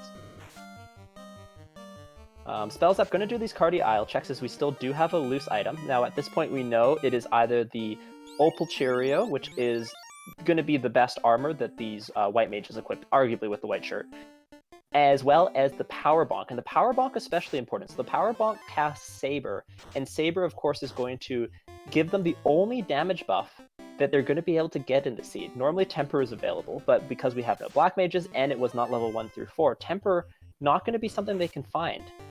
So the Power Bonk, very important, and at this point it's either loose or in Earth. Or in Ice. Lich is rude! Stun Touch! And Punch Happy. So, I was gonna make the comment that he had one white mage alive. He made it through that dungeon. He was gonna have a ton of levels that just got funneled onto him. Unfortunately, that's not the case. What this does mean is that all of that exploration and work that he just did has been wiped away, giving Spellzap a better advantage. So at the 122 mark, that fight that he was taking against Lich did not work, and he's going to have to do it again. Meanwhile, at 122, Spellzap has Clash Change, and at 119, he was up in the air to start doing this. Spellzap is starting to get quite the little lead on him. Yeah. Now, Thunderclaude, of course, does not need to take, open all the chests or anything, so it is going to get through Earth here a lot faster, but that is still, a really, really bad death to take, especially with the fact that Spellzap found that floater. If Spellzap, right now was on Sky 1 and opening chests, we might say, okay, that's a bad wipe, but that's just something that kind of evens up. But H-Staff, too. With that floater, it's going to... Yeah. With that floater, it's going to just make this lead. Every second that Thundercloude's not in the air is another second that Spellzap's getting ahead. The Mage Staff, of course, casting fire too. I always found it very funny that the Wizard Staff does not cast fire, but the Mage Staff does, so we'll take it. I found it funny that the Power Staff gives you absolutely no power. Because the Power Staff does jack all. Oh, Sun Sword too. Dude, there's a lovely pickup for that. Like, you can two-man now the Sun Sword and the Masamune, and it's so much nicer. I mean, it's not a katana, but it's still a really nice weapon to have. Especially with the fixes on, because that's something else you can use against the undead that they're actually weak to. And the Mage Staff, another thing you can use against the undead that they're actually weak to. Because unlike with the Harms, where they're not weak to that, they actually are weak to fire damage. Yeah. So I think at this point, Spellzap, big question marks for him right now are he's probably looking for a ribbon, although Wall is available. Otherwise, I think he's doing the Ice Cave play because he wants to check the incentive. Oh, that's it. I was surprised by it. Okay. Or Volcano. Sure. So I think the most Spellzap. So I've watched a number of Spellzap games, including commenting a few of them, and I feel like Spellzap is going to make an informational Topher dive, and by informational I mean he's going to try Topher before he goes and tries to get the power bomb. It's a Spellzap informational dive, which means he's going to go in there just to be like, I want to see what's in there, and then he's just going to clear it, and you're going to be like, well, it would have taken me 3 attempts at that. Thanks, dude. Yeah. So I think he's going to go fast. He's going to get his orbs lit. He's going to open up greed chests, but know the ones that he's left behind in case he has to go back. And then going to try and dive Topher. If Topher's a brick wall, he'll make an adjustment, but I expect Spellzap to be going fairly quick, opening a limited number of chests. Yeah, greeds. And seeing what Topher has. And he might check the Grey Worm chest up here in the corner just because it's hugely chest dense for this floor, and it does have, like, that better trap treasure. Or just get a ribbon right now and maybe not care. Yeah, so we don't have the better trap... We don't have the better trap tile flag on, but that bank of chests was something I was actually anticipating him to skip. So gets rewarded huge with that ribbon in that top left.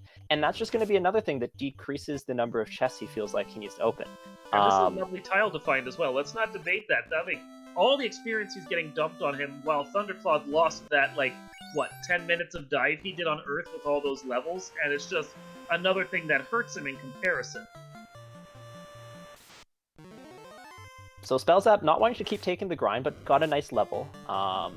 We will have to see how many chests he opens, as the ribbon was one of the big items on the checklist. The power bonk at this point is 50-50 to be loose, or be in ice, or behind a slab in one of those 2 locations. And he ditches the 2 up in the corner.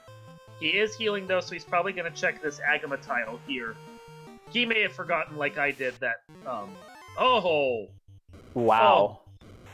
Like, if he was wanting levels, and if he thought he could kill them, that would be a glorious tile right there. Yeah, all the grind tiles in Volcano on the Agama floor, but Spellzap not wanting much to do with them. His level situation isn't terrible. It's not really, Topher ready, but he's definitely able to get through the rest of the Fiend dungeons with relative safety, outside of something really nasty. So Thunder's in here. Thunder is probably just going to pick up Exit. There he is, picking that up right now.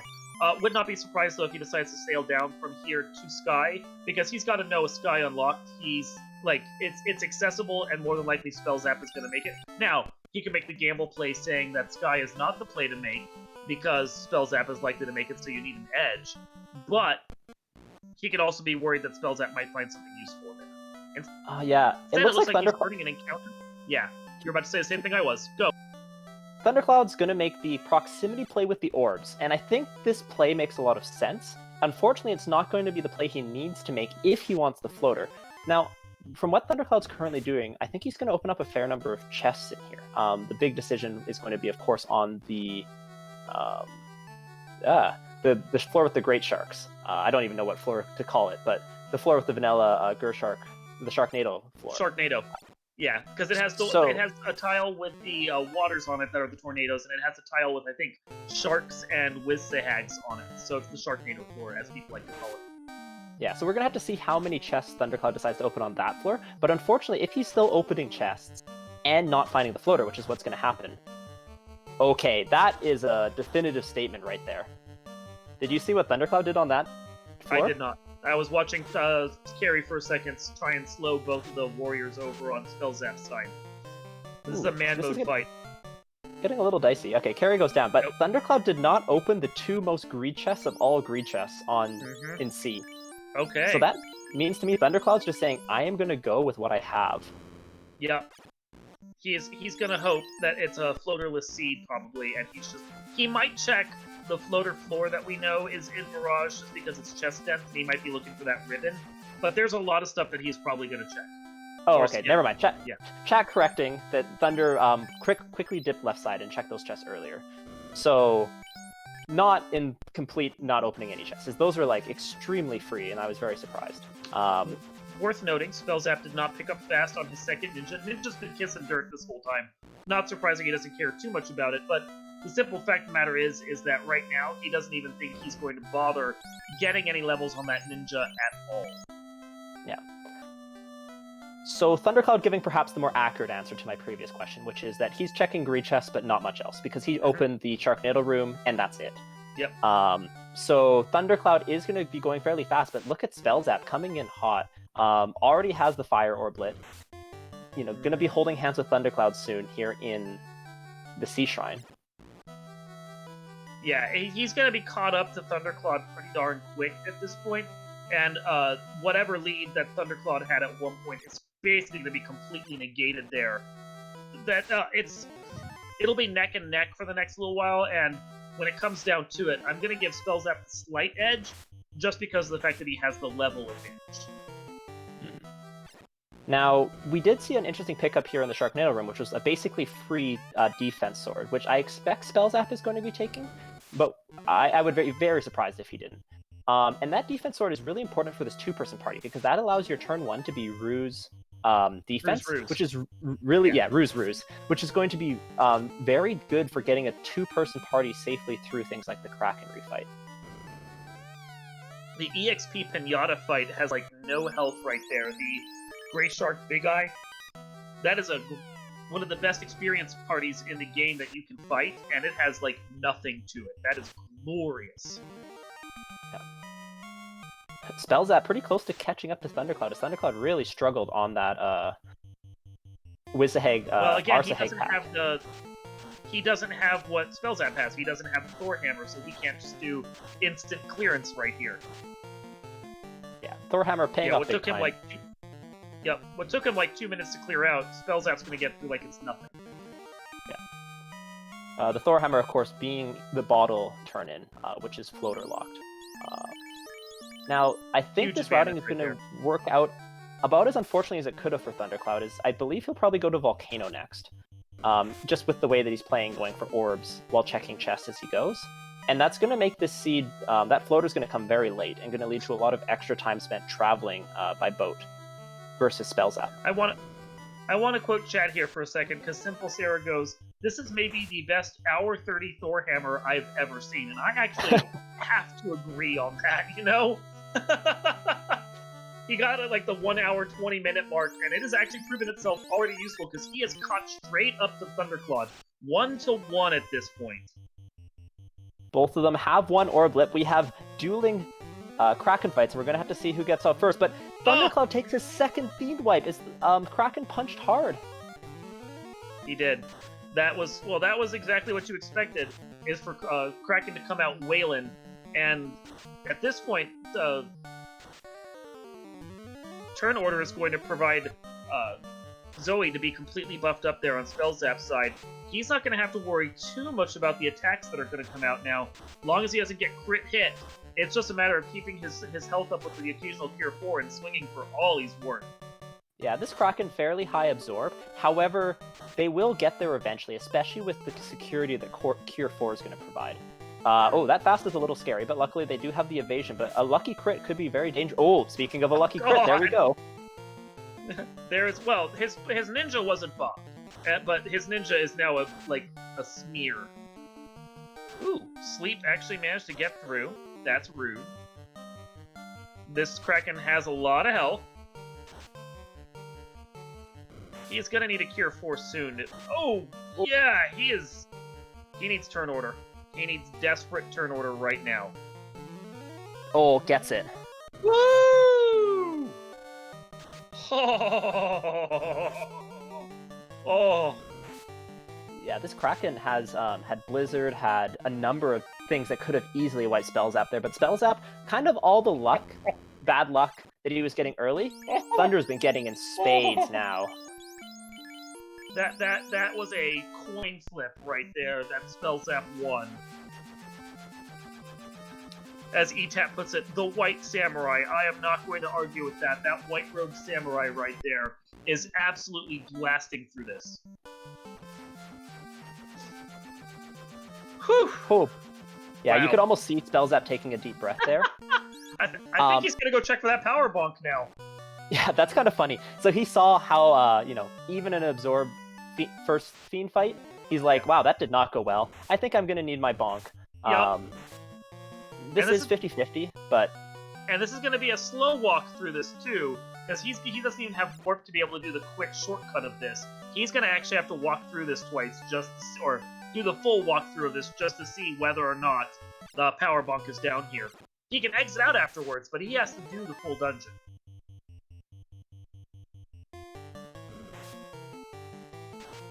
Yeah, and that's what he'll be doing here. This just goes to show, like, even that early Fiend fight, that's not even Topher, that's not even the same danger that you could potentially be seeing there. If that can happen there, oh man, you could be in for a horrible, horrible time if you go in unpromoted like Thunderclaude may have to.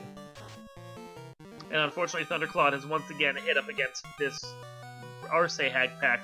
They don't have a ton of health, which is nice. It looked like the White Mage and the Thief were able to punch one down together, the hammer-swinging White Mage. But it's still a very slow fight that's just taken forever for him to get through. Yeah. But at the same time, like, we've been talking about how the Sky play, we were getting pretty hyped for the Sky play, and it did pay off big time. But what Thunderclaude is doing is not incorrect. Like, checking these orbs, going there, getting orbs while checking chests, that all makes a ton of sense. Oh yeah, absolutely. You do the dungeon that's in front of you, and the game is pointing him to these dungeons. So it's just kind of unfortunate where the floater ended up. But if the floater ended up in Earth 3, or Earth 4, this could be an entirely different seed. And that's just kind of Final Fantasy Randomizer doing Randomizer things. Sky did have the chest density, but the chest density doesn't mean anything when there's, one loose floater out there and it's in a chest. You just have slightly better odds, but there's a reason why this is a casino-themed tournament. I mean, for all we know, the floater could have been like Sky Spider 2, and the chest people don't normally check as they're doing their loop around the floors, and you'd come back for it afterwards.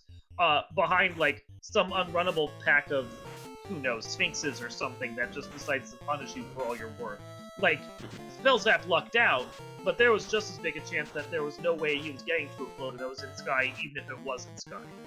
Yeah, absolutely. And those are all, like, extremely important points to consider as, Thunderclaude about to take on Kraken 1 for the second time. Spellzap is still checking chests here. Doesn't want to come back. Second ribbon. Second ribbon more than anything. If he lucks out and pulls a second ribbon, that'll be a huge deal for him. Just as likely, maybe getting the katana could also be on his mind, or if, again, for instance, Power Bonk is loose, then that's another chance where, he could, like, well, I guess if we want to use poker terms, river rat out the item he's looking for, Yeah, absolutely. Come into ice looking for, the good item, and then get it in, like, the third chest right before you go upstairs. You find the loose Power Bonk. Exactly. Yeah, because if he finds Power Bonk, he may just be like, no, I'm good, I'm out. These ooze have a lot of health. I'm just pointing that out.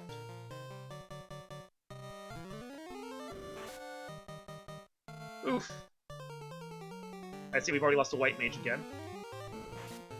Yeah, this Kraken is not playing nice. Coming out with the wall strats, knowing there's a number of elemental spells that are going to take some damage, like kind of slowly wear down his party. But looks like he's got heal pot strats, getting the dodge chance up, and now he's just going to start swinging, knowing this is going to be a bit of a longer fight.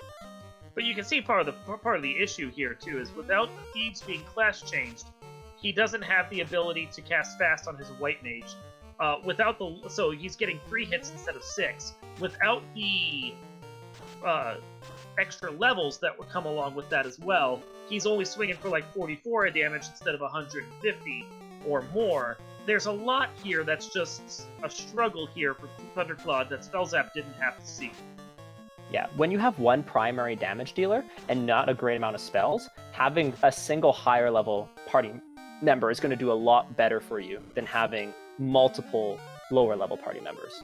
Versus when you have good early spells, it's the opposite. Okay, so Spellzap finding the slab, which is why he went here first, I believe, because he knows that Melmond is in Lefane, and he wants to kind of check that when he's in the sky area anyways. Yeah. And now what he's really hoping for, although he wouldn't probably, like, reset out of an opal bracelet, what he's really hoping for is that he gets the bonk and he can stop checking any chest that he doesn't want to check. Yeah. Because that power bonk is going to be a difference maker right here. It's just the ability for him to basically saber himself over and over again after he bruises to get the extra damage and hits that he needs right there. A little extra accuracy that comes from the saber, along with the 16 boost to his damage, I believe. That's not small. It's not small at all. So, and Thunderclaude takes a wipe to Kraken or resets out, but I'm pretty sure it was a wipe. Yeah. Oh man. He needs to go to Sky. I don't think he's going to anytime soon because he's doing the sail right now over to probably Volcano, but he needs to go to Sky. Yeah.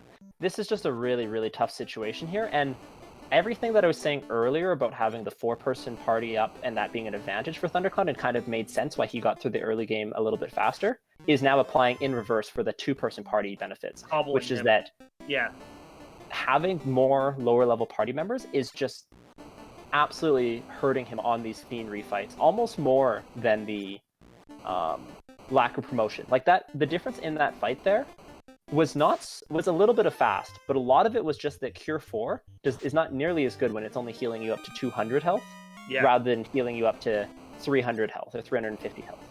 Yeah, and that Spellzap is right in the 350 range when he was at that fight, and that difference of a good 100 health is nothing to sneeze at.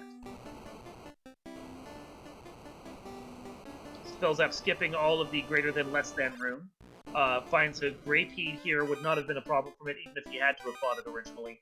Gets through that, he's now onto the sky floors, and we'll see how many of these he decides to check. Looks like he's avoiding all the greed chests on this floor.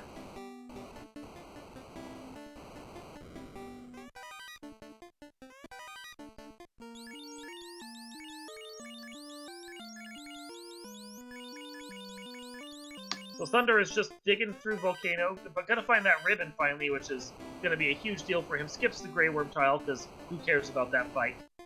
And he's gonna try and fight Carrie now, which Carrie I don't think was much better. She doesn't hit quite as hard, but she had a lot of nasty spells. Yeah, and Carrie also had some HP, but hopefully Thunderclaude should be okay here. But yeah, look at those party levels right there.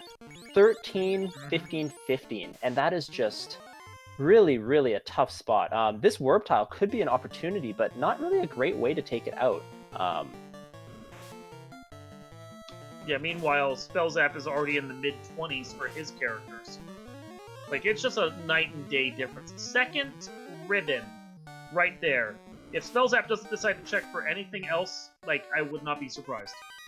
And that is not... Okay, Crabcake's pointing out in chat that that's the CC chest to check, but that set of 4 is actually less than the set of 6 on the right.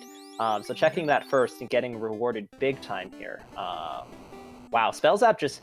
All that bad luck he got initially Worked out. turning right around at around the 1 hour mark. It's the argument to be made for why the two-man strat really works. Is the simple fact of the matter is that, yes, you struggle at the beginning. Yes, it's hard to get it going, but once it gets going, it just hums along, because you're getting levels dumped on you. It's like, the make it rain of experience at that point. Yeah, and Sky just provides everything Spellzap could need and more. I mean, Earth, contributing a little bit with a kind of little tiny thing called the Masa. But Sky, giving him a ribbon, giving him the floater, giving him the lead, we'll have to see if it gives him the game. Because there is still a lot of game left to be played. And while Thunderclaude's had a tough one, and Spellzap's going to be entering Topher with at least a one-wipe lead, if not more. This is by no means over still. Yeah, so pray for the War Mech, because we're on that bridge right now. And he is not forced. Fighters are not War Mech. I don't think we're going to get our Overlord Chicken today, unfortunately.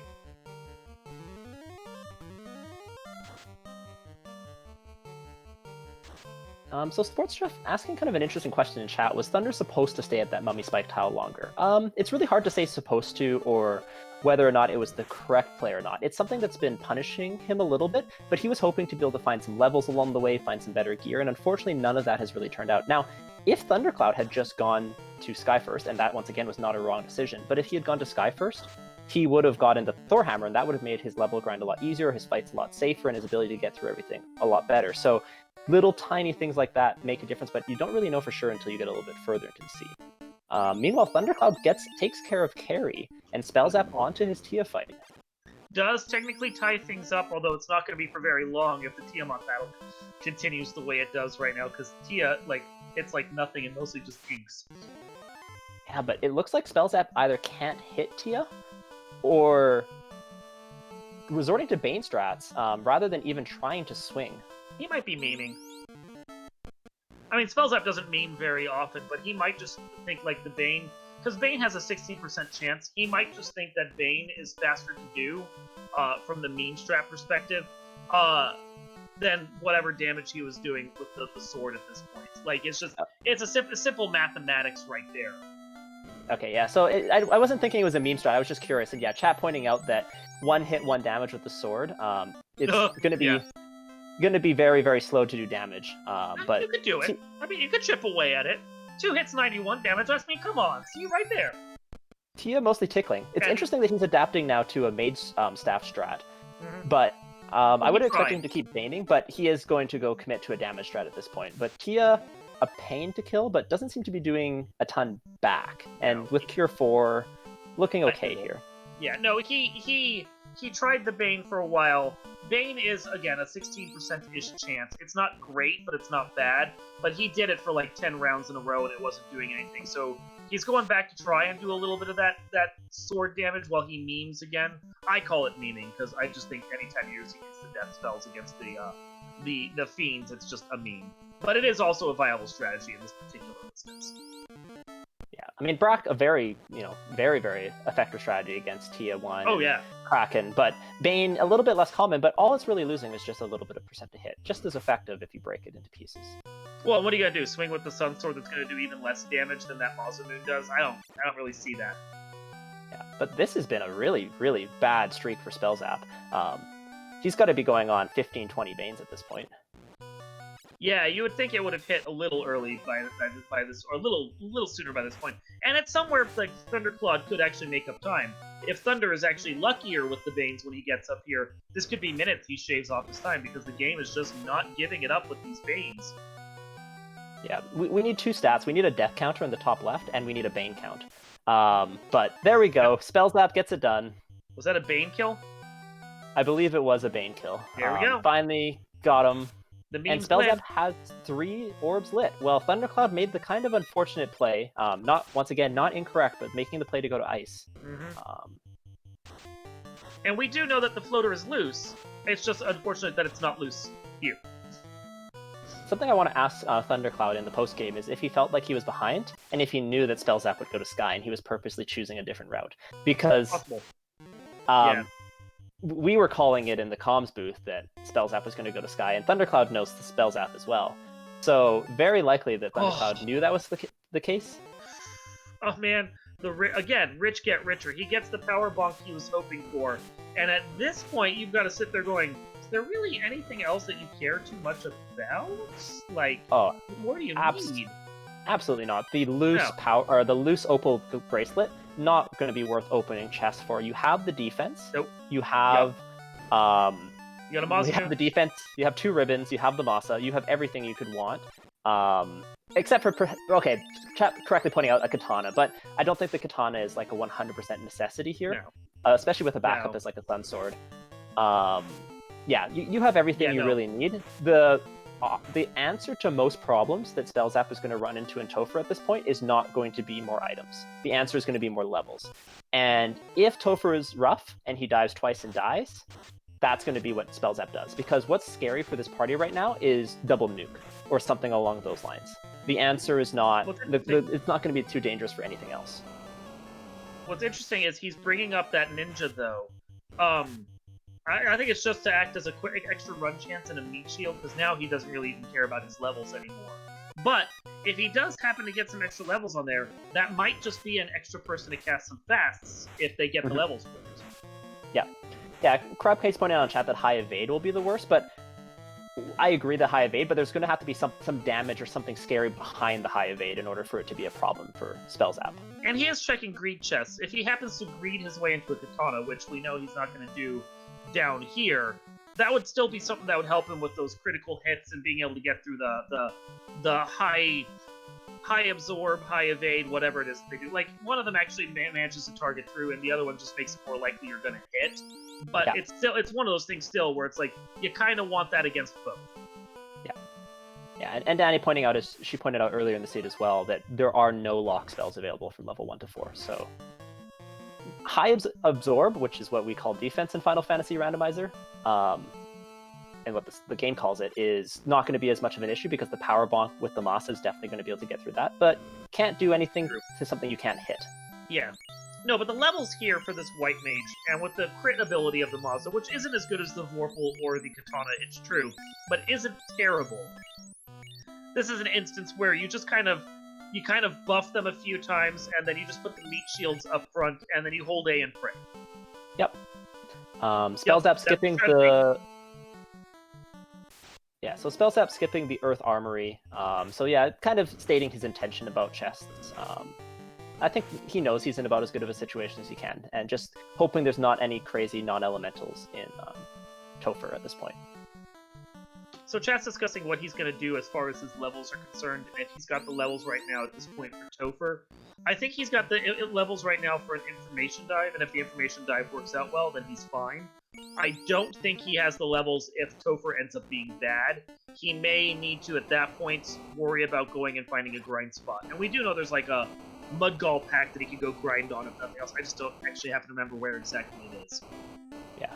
I think the most Spellzap play at this point is going to be him going into Topher without a stationary grind until he finds something particularly nasty. Yeah. Yeah. Like, if he ends up with a nuclear nuke boss or something like that, he may just be like, okay, time to go get, there are a whole chunk of levels off of whatever it is I can find. I know where worms are down in Volcano, we'll see if that works out. But at this point, he has all 4 orbs lit at the 1 hour, 51 minute mark. So, let's go see that information dive, because we know you're going to go do it, Spellzap, as soon as you buy your heal pots. Yep. This is very clear intention. I'm going to get some heal pots, and I'm going to go into Topher. Meanwhile, Thunderclaude... Okay, so Thunderclaude making an adjustment here.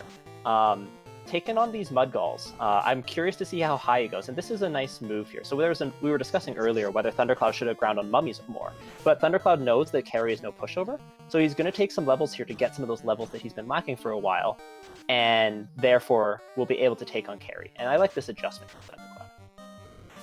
Only problem with these Mudgalls is they are spell happy as well as hit hard, and have both cremate and damage poison. That is not exactly great. Oh, my apologies. I don't mean so when he goes beat carry, so when he goes to take on Kraken for a second time.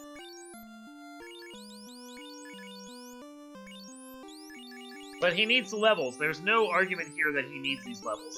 I'm honestly a little surprised that he's doing this fight here, as opposed to doing it up on the floor with the easier Mudgall area, because it would have just been faster for him to get up there. It's the same tile. I think this has less encounter causing steps. That's probably why he's here, but I could be incorrect.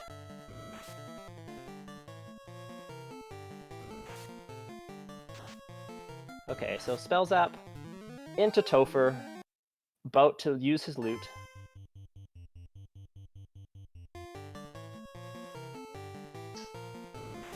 Scaredy Pete's running away.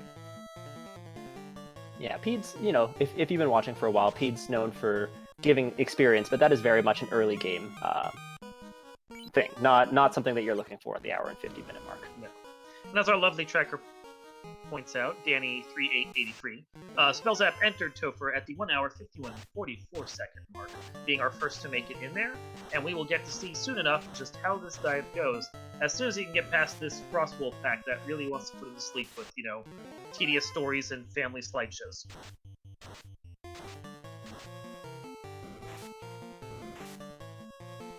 So Thunderclaude's Masa-wielding white mage at this point, up to level 19, so getting to the point where they're going to start to do some serious damage and have a much better chance at taking down Kraken, also getting that HP pool up, so Cure 4 being that much more effective. Yeah, the more rock galls he can get in this pack, the better off he is, even though they technically hit for more damage, just because of the fact that they don't seem to have the spell pool that the the mud galls do.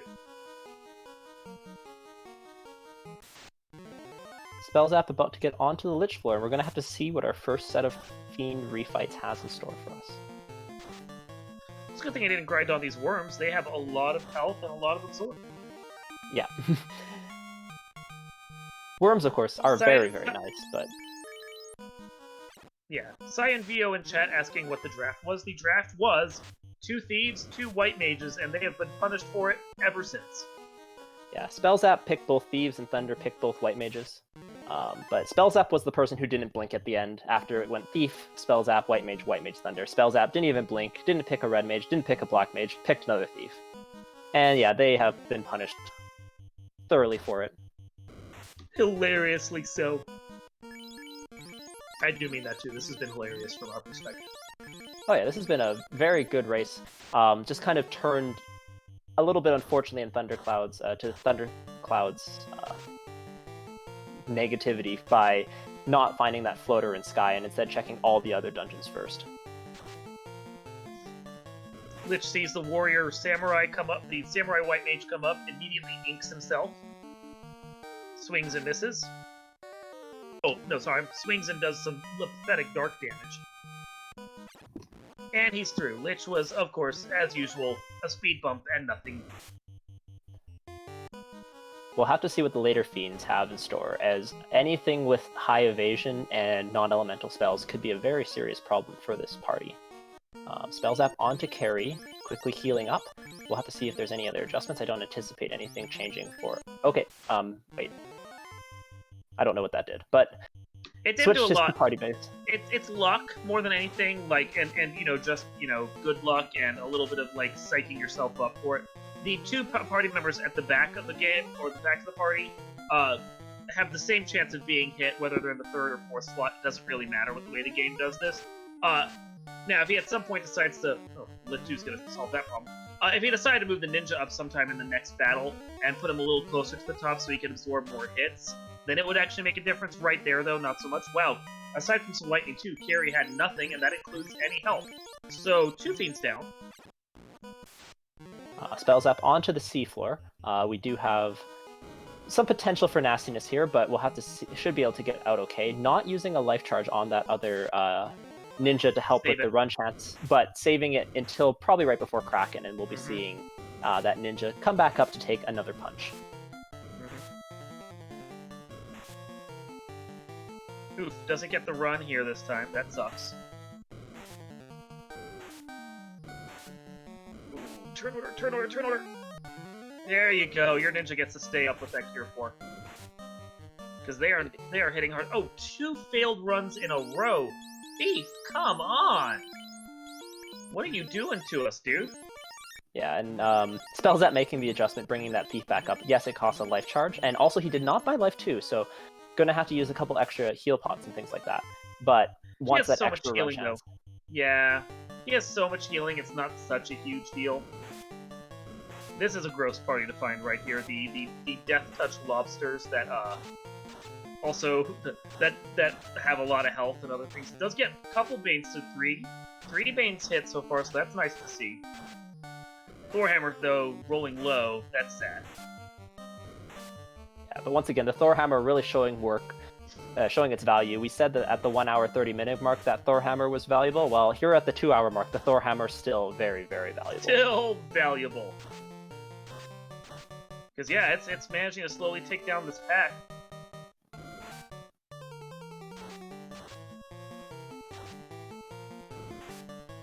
So I missed it. Was Thunderclaude able to get out with those levels?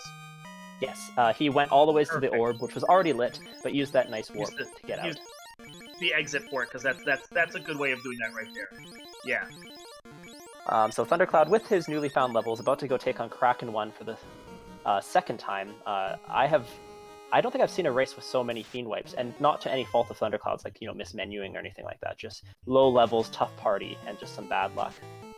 So intriguing here, because this party is worth, or this monster party is worth so much experience, despite the fact that he got a free run on it that he could have taken because he surprised the enemies, he actually decides to take the fight for all that glorious extra experience. Get a little extra on Dang there, maybe make that ninja just a little more useful. Interesting party configuration here. Oh no, okay, so Nope. He's bringing up the last party. Okay, there we go, that makes more sense. So bringing up 2 meat shields. Zoe, too, gets to ride the front and take a hit, which I'm sure they will probably do. Invis on the White Mage. Nuke comes out. Goodbye, Zoe. You did your job. Fast comes out for the Warrior Samurai. Ruse comes out. Defense comes out. Now we just have to hope that, Kraken doesn't have something else particularly nasty to deal with right there. Tier 4 does bring the Warrior White Mage back up. Not a big deal. Now we just have to hope that things work out in their favor. Ruse comes out, swing, 5 hits, 70 damage, and then Kraken comes back, 13 hits for 740 damage. That is a dead ninja, a second dead ninja, but he's missing against the White Mage, so the White Mage can now power up. Stop misses, power bonk again. We're getting another power bonk on top of that. Kraken can swing all day, doesn't hit. Ice 3 is going to do some chip damage. Mazamoon comes out. 6 hits, 827. That is all we wrote for that Kraken. Kraken had absolutely no health, just had to be able to get through it. So down to 2 casts of life on this White Samurai. Oh, and then you get this awful party again. But luckily brought that person up before taking any steps. Mm-hmm. There we go. Ooh! Unrunnable Iron Galls. Lovely. Although, surprisingly, they don't hit for as much as you'd expect. And also, that crit getting through, doing some good damage. Mm-hmm. Oh, not even critting. No, that's not good. That's a lot of not damage right there. You don't want this right now when you left. Gonna try the Thorhammer. Thorhammer actually does finish that one off. That's nice. This will be a bunch of experience, but as long as it gets out of here without having to burn another life cast, this will be totally fine, That's if a fair. little bit slow. Does burn a Cure 4, not the end of the world right there.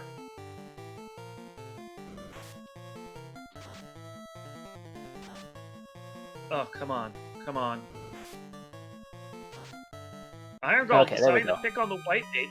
Wow. Luck right there. Gets through. We still have 30-something heal pots, so should be enough to get through the rest of this without any healing difficulties. We still have a number of tier 4 casts. Yeah, long as we don't see another one of those Iron Gall packs. Yeah, That would be unfortunately, scary right there. not going to really be able to bring up too many meat shields. Yeah, brings up a single one. I think The that cheaper may have been the wrong choice, but we'll see. Might have been better to bring up Deng, who has a little bit more HP, but... Well, yeah, Yeah, especially since Zoe's immediately wiped out again. But Ruse does go off successfully. Down to 1 life charge left, though. So... As Crabcakes points out, he was probably hoping for the Invis casts off of that cheap White Mage, but that didn't work out. Tiamat coming out with Blaze, but that's resisted by the ribbon. Defense coming out. Heal pot strats coming out. Fire 2, so Tiamat not doing anything too terribly dangerous yet. Yeah, he is definitely just trying to make sure that he keeps that white mage up as best as he can. The ninja doesn't matter anywhere near as much, because you can always just life him again after this, but whew, that zap thankfully does not go through the ribbons. And so now we just need to get enough damage coming out here that we can swing and actually do something. Continuing to heal, desperate to keep that white mage up. 3 hits, 348 damage. Little of 80 right there. 2 hits, 529. Not bad. Slow goes off against the ninja. Doesn't matter against the ninja. Ninja is down. Only going to be able to bring him back once more at this point. So far, Tiamat, though, is not doing anything too scary yet. Tiamat is down. We do, in fact, have the white mage through. White mage is going to bring the thief up. And now we're at 2-man strats. Oh, good. It's the goals we don't care about. Woo!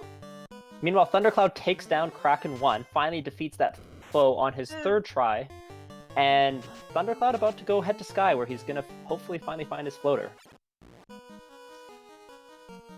Whew! So with the Kraken down, that puts him at 3 orbs right now. That is going to be very nice for him. It's just, you know, he's got to hope that Chaos pulls out all the stops. And just completely obliterate Spellzap on this dive, because otherwise this information dive is going to be a complete dive. Yeah. 1 charge of fast left. 2 charges of Cure 4. Otherwise, things are looking pretty okay here. Chaos punches. Doesn't do a whole heck of a lot. Nuclear, though, that's the scary one, and a huge roll off of that Nuclear. He's going to have to burn one of his Cure 4s right now, just to keep him up, just in case. Chaos already missing, though. Gonna do his last Roost cast, though. And it's a skill-happy Chaos right now, because that is 3 damage spells in a row, or damage skills in a row, and another Nuclear, more than likely, in the pool. That is really bad. Double Nuclear. Oh. And Tornado does the wipe. That is going to require levels. Or so that skill list is Nuclear, Tornado, Swirl, Nuclear, or sorry, Poison. Nuclear, Tornado, Poison, Nuclear. And that is about as bad of a skill list as you could ask for, especially on a super skill-happy Chaos. It's going to delay this by a lot right now. And I would say that's exactly what Thunder needed, but like for Thunder to survive that, he's gonna need more levels too. Like I don't see this actually working out in Thunder's favor right now, except by grace of the fact that yes, it does delay Spellzap some. That's about it. I think I do have to say that Chaos is in Thunder's favor, because at least Thunder might get better RNG, get a little bit luckier, and get through that Chaos the first time. If that was a wipe, I mean, he punched once. He did punch once, which was nice to see. That means he can punch. But out of, 7 turns, he casts skills on 6 of them. That means he has a high propensity to cast his skills, and his skills are gross. Yeah. So at the 2-hour and 5-minute mark, Thunderclaude has found his floater.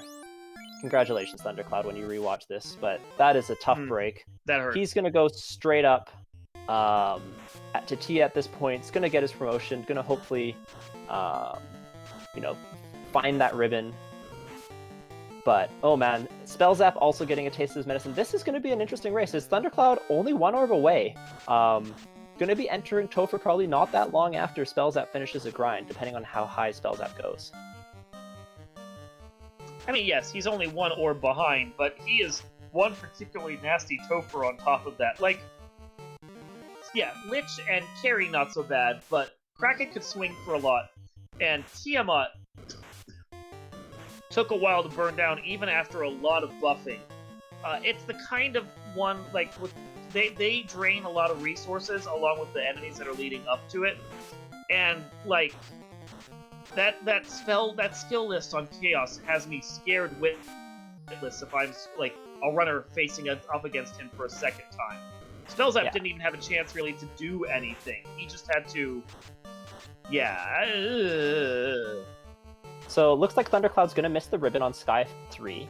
Not too out of the ordinary. Now, I do want to highlight something else that's a little bit unfortunate for Thunderclaude, finding that such a late floater, is that his Thief does not get spell charges immediately upon promotion. So he is going to need to get a number of levels in order to get that Thief up to 4 charges of fast. And that's just something that is not ideal for him at this point if he wants to go in at a low level. I think that's going to encourage Thunderclaude to grind a little bit, which may actually be what he needs. Oh, it's absolutely what he needs. I think another thing that would be going through my mind if I'm Thunderclaude is that it's the 2 hour and 5 minute mark. I just got my floater. It was in Sky, like Spellzap's favorite place. Yeah. And he hasn't finished yet. It tells you something. It certainly allows you to meta that Topher is probably particularly gross. I mean, if I'm Thunder, I would not be surprised if I go and do a lot of grinding after this, because ew. Yeah, so we have a question in chat. So in all seriousness, how high do we grind the White Mage? My back of the napkin calculation is probably 40, around there, and then do it again. I mean, my particular back of the napkin math is that, ew, this is gross, and I'm probably just going to get beat by the player I'm racing against. May as well just go to 50 and hope that they wipe a couple times. On one of my characters, my White Mage specifically. Of course, I also wouldn't be caught dead in a party like this. But you would not play the game of chicken, you'd just be like, and Black Mage. Yeah, no. There you go. No. So Thief, White Mage. Oh, look at that. Fighter. Thank you. Yeah, no. But this is one of those instances where if you're really thinking about what you're gonna do, yeah, 35-40 is probably a safe bet. If it was me, I'd go to 50 on just one of them. We had people in chat jokingly doing 55 or 100. You can't do that in this version of the game, but it's funny.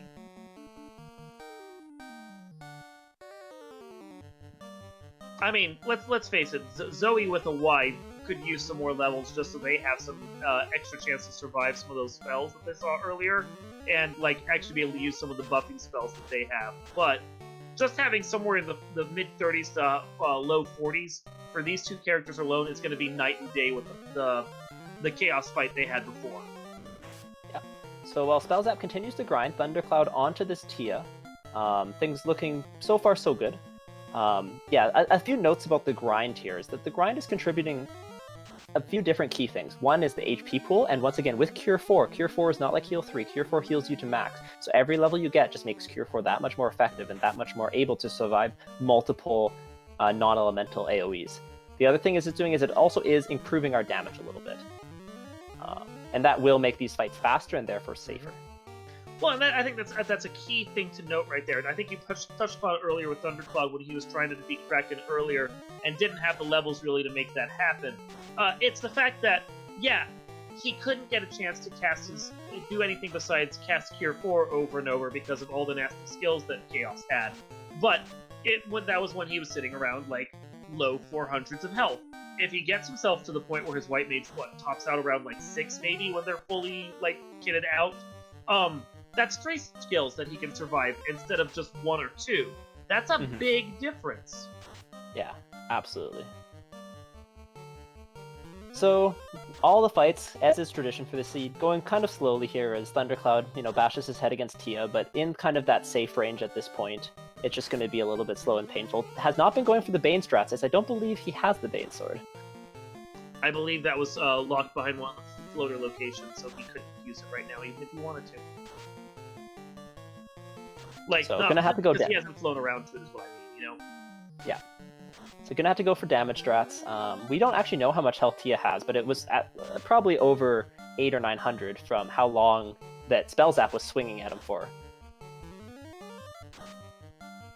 It took a while, and we didn't even see how much they had all told because Vayne was what killed him.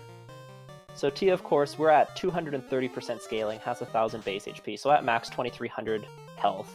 Thunderclaude at this point has done a reasonable amount of it already, so this fight will end eventually, but eventually is the key word. And man, if I was Thunderclaude right now, getting my 2 hour and 5 minute floater and then just hitting this Tia for another 5 minutes, that would be a very, very difficult mental state to be in. shall I say. I would be surprised if we see Spellzap go and pick up Life 2 before going back in and doing this dive again. Yeah, it's on the same level as Life, so it's not exactly like he's going to be able to get extra life charges out of it, but it will mean that he won't have to waste some of his Cure 4s. And with the way that we saw this dungeon go with that particular Chaos, all the Cure 4 charges you can get are going to be valuable. Yeah. He could also decide to go and try and pick up Fade, but I don't think that's going to be that valuable. But he will have the levels to cast it a few times. None of the Fiends that horrible, and with the Thor Hammer, able to get through the Seafood Party packs. Those are really the only things that would require Fade. I guess the Iron Gulls as well. But he may go in on a different encounter step just to avoid that Iron Gull pack on the air floor. So Spellzap didn't stop at 32 for his characters. Continuing onwards, the next gap that we're probably going to see is whether or not he goes past 35. And if he does, then more than likely he's going to 40. Yeah. And Thunderclaude finally defeats Tia. Tia won the two kind of all those horrible Fiend 1 fights, something we rarely say, has finally been behind him, and he is about to go into the air, get his floater, and then he's going to have to make some decisions. And what I said was right. Thunderclaude couldn't have the Bane Sword because he hasn't turned that floater in yet. Yeah. So luckily for him, he doesn't. He already has the slab because he's already done ice, and we know that slab turns into the power bonk. So Thunderclaude can get access to that if he wants. There's a little bit of a metagame here if you've raced before, which is that when you're 2 hours and 13 minutes into a seed with a good competitor, he's probably thinking this Topher's not cleared on the first time. So I anticipate he's going to be searching for the power bonk before he goes into Topher, but I may be proven wrong. So yeah, gets life on Zoe. Decides to go with did pick up Life 2 and Xfer on Zoe. And I think it's mid-30s that he decided to stop at this point. So as Simple Sarah and Crabcakes were talking about the fact that level 42 is the next hit break for the Masamune, there might be a chance that instead of going Masamune Warrior Samurai from the White Wizard on Chaos, we may actually see the Masamune pass over to the Ninja for the Ninja to do the last bit of stuff. That would be intriguing to see with those spells that we had. That's risky, but if he wants the hits and damage from that Ninja, that might be the case. Yeah, if Chaos is squishy, you could try and go fast with like the Ninja doing something along the lines of fast, bonk, swing, and then the White Mage just does their best to keep everyone alive, but that seems really... Yeah. Or just decides to go back and grind some more. Okay, sure. Yeah, I don't blame him. That Chaos, no. Unless this Chaos has 1,000 HP, is going to be really, really tough to get through without a really nice HP pool. Now he's flying away because he didn't like that grind spot because they kept ambushing him. I wonder, is he buying more heal pots? Buy more heal pots. Maybe realize that he needs them because he doesn't have enough yet. He did use a lot on that grind. Yeah. So we're looking at 33 and 34, I believe. Oh, he's bringing his characters back up. This might actually be a dive. Yeah, alternatively, he also could try and grind them a little bit just to get them some levels. It's fair. But that's the kind of thing where you just kind of do it because you were already there. He flew back to town to revive them so that he could stop at the inn and get the charges back. I think this was definitely a let's just bring the characters up and actually use them now. Yeah, and everything I said before about less high-level characters being better when you have Cure 4 and a Masa Wielder applies. So there's no reason really to spend that experience when you could instead be getting your White Mage up to a White Wizard up to a higher level. Mm-hmm. Also, of course, worth pointing out, ninjas reduce the chance of you getting ambushed when exactly? As those ice dragons decide to come after Spellzap for all they were worth. Yeah, so Chombo pointing out in chat 3 times nuclears. I believe it was not 3 nuclears, instead it was nuclear. Yeah, it's a 4 skill list, so it actually just looped back around to nuclear again. Which is super dangerous because it's back-to-back nuclears. Yes. Yeah. Not only that, also skill happy. I believe I can't remember if the highest skill chance is half the time or 3/4 of the time, but he did get a little bit unlucky in that case. I think it's half. And in that case, he could get a number more hits in there, which could delay that double nuclear. And also if you get like nuclear and then a swing and then another nuclear, that can give you time to heal up your party. And these things all really can make a big difference.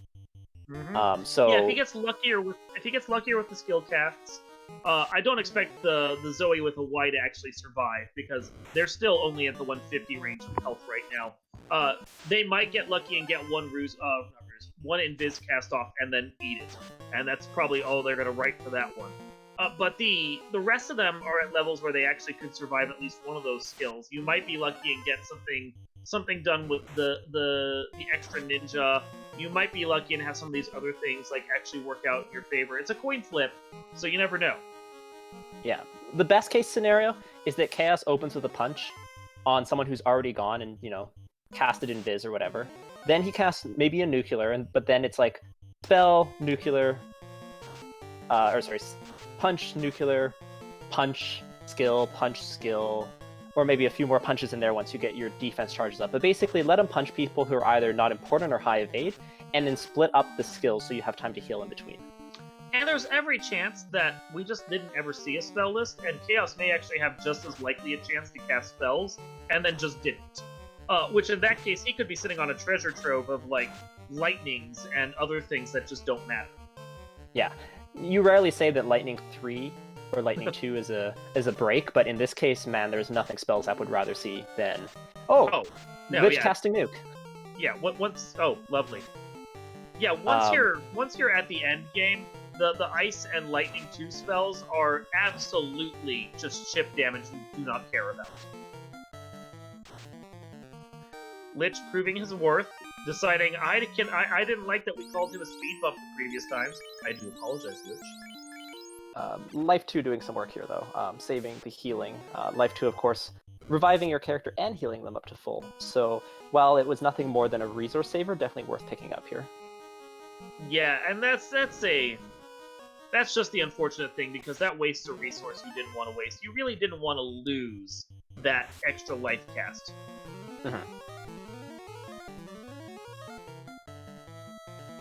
So Spellzap had the information on the Fiends. From what I remember, the Fiends were not super tanky in terms of HP, but they did have, various amounts of evade and absorb. No crazy scary spells. I believe we saw did we see a nuclear from Kraken, or was it just nuclear punches? It was a nuke. We hadn't seen the nuke on Lich before, which actually was a bit of a surprise, and probably gave Spellzap a fair bit of pause right there. But the nuke we have seen on Kraken, and he already knew that Carrie had less than 827 health, so he could just swing a few times when he thought he was already swinging for 300 damage. And actually, Carrie had something in the order of 600 health, which was even nicer. You could see he didn't even bother power buffing. He was just like, "No, I got this." I think Kraken's actually in the same boat. Kraken's a glass cannon, yeah. Kraken had relatively low HP. He played very defensive the first time, and then eventually just one-punched Kraken, essentially. Wouldn't be surprised it's different this time. Yeah, he's going to be going speed and power strats, probably trying to take out Kraken faster, rather than letting him cast that nuke first. Yeah, totally. He's got the information. This dive is going to go a whole heck of a lot better this time around. Also, want to point out the awesome edge sprites that Thunder is using for his promoted Ferris. So Thunderclaude checking the chest here. I'm curious to see how long he decides, if he decides to grind here. I anticipate he will, but maybe. I mean, he might be thinking that he needs to just try a dive once and get the information that Spellzap has, and hope that he just gets luckier. Yeah, he has 26. It depends on how much it just depends on how much he feels like Spellzap is like in the lead and like what he needs to do to try and even this up. Yeah. Level 26 on both characters, and taking this grind, so we'll have to see how high he goes. But I think Thunderclaude is playing the meta here. If this is normal Thunderclaude mode, he's going for that informational dive. But he's 2 hours and 20 minutes in, knows that Spellzap probably had everything earlier, because he took 3 or 4 Fiend 1 wipes. So he's saying, I'm going to get levels and try and go in a little bit safer and hope Spellzap just keeps wiping. Well, it does look as though Chaos decided to just domino down all the other characters that were in the party. So he is buff. Spellzap is rusing and buffing because he doesn't want to lose his white mage. He definitely wants to try and get just enough buffs out that he can just swing and kill Kraken, and that just be that. 545 is a good first hit. 438 is a second hit, and the Chaos or Kraken is down. Heal back up and probably bring back that your good ninja Dan, and then try and conserve your life charges a little better. Yeah, Tia was tanky but didn't do much, so may not even bring up another character, or maybe actually we'll probably bring up one, as he was at 4 life 2 charges there. Something to point out: he is, I think, just a few steps ahead of where he was in the encounter table the previous time. Which might mean that he's more than likely going to see that Iron Gall fight that he had the previous time that gave him such trouble. I mean, the Iron Gall fight... Oh, wasn't it? Oh, there it is. There it is. I said he's a few steps ahead right now of where he was, so he caught a different pack in the middle of that. Yeah. I think this Iron Gall fight, not particularly threatening, though. Like, not really going to wipe him, so just take some experience. It's a little bit slow, but when you're in a long seed, it's not like the every minute counts. It's getting through the seed. Well, and it's safer, too, because he only got one of them instead of 2, so that made that battle a whole heck of a lot easier and less stressful. So bringing up one party member here, yeah, that makes a lot of sense. Zoe, so that And they can cast a single invis, and then die.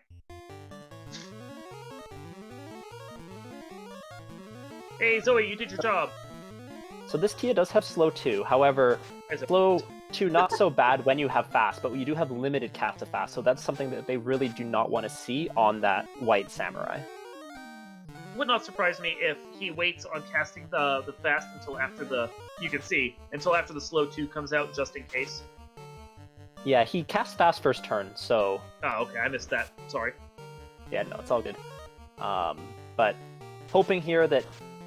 I think it's the next spell, which was the slow 2. So... Bane, I think, is also on this list. There's Bane. So hoping it hits the ninja. Or goes for the ninja and misses. Oh, apparently Tiamat also had nuclear. Lovely. Didn't see that before.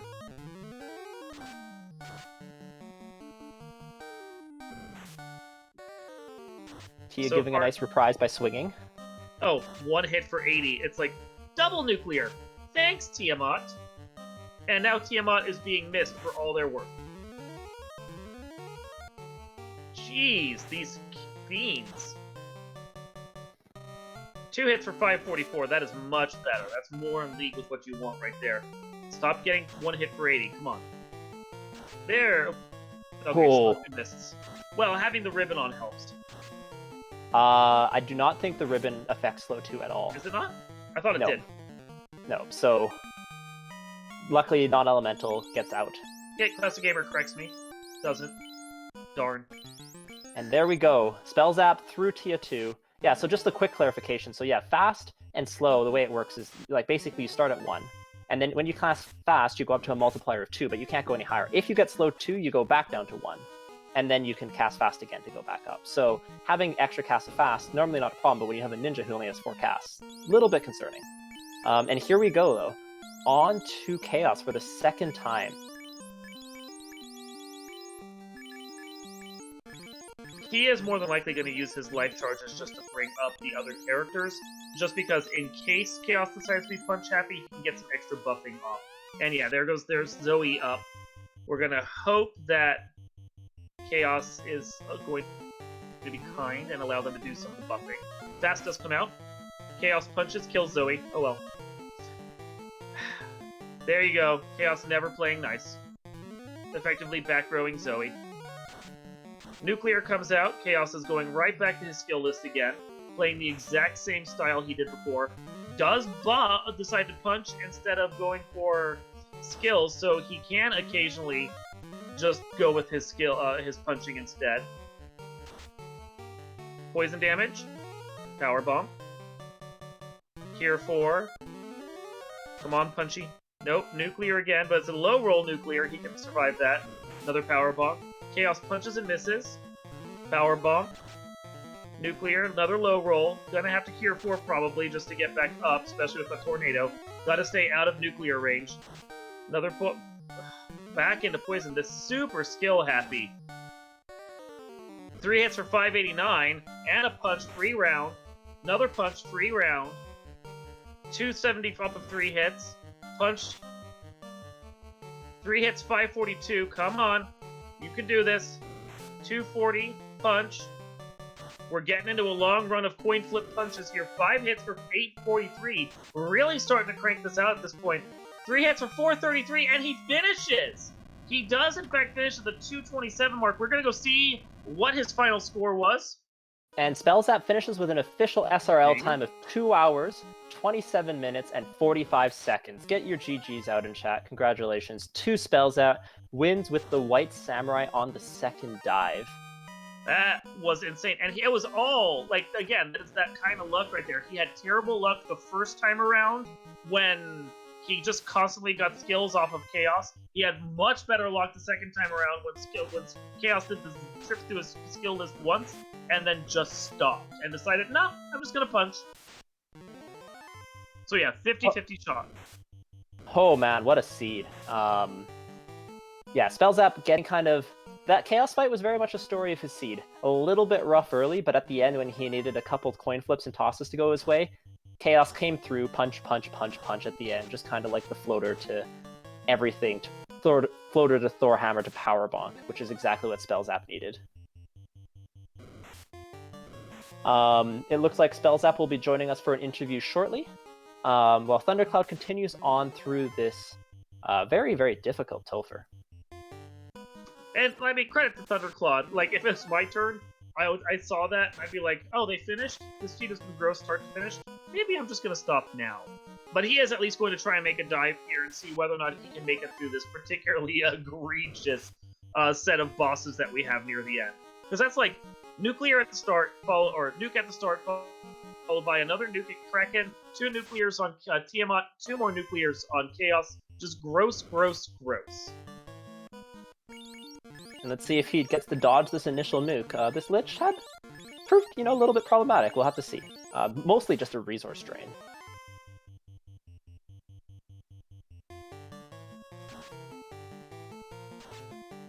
As Sports Hefe points out, those 2 110 nuclears that Spellzap got really helped him to actually continue his buffing instead of having to worry about curing on those turns.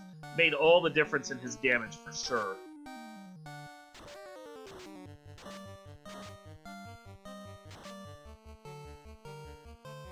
So far, so good on this Lich fight. And there we go. Lich goes down. Thunderclaude through the first Fiend 2 refight.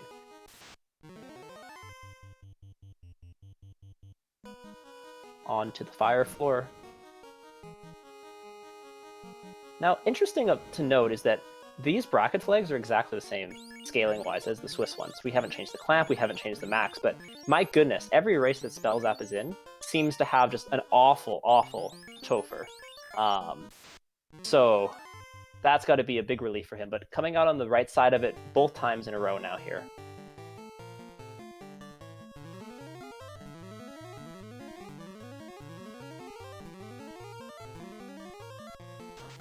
And we are joined in the booth by Spellzap. GG, Spellzap. Hey, thanks, Chad. GG. GG's indeed. Good job there. So, I believe both Jat and I wanted to ask you this at that point.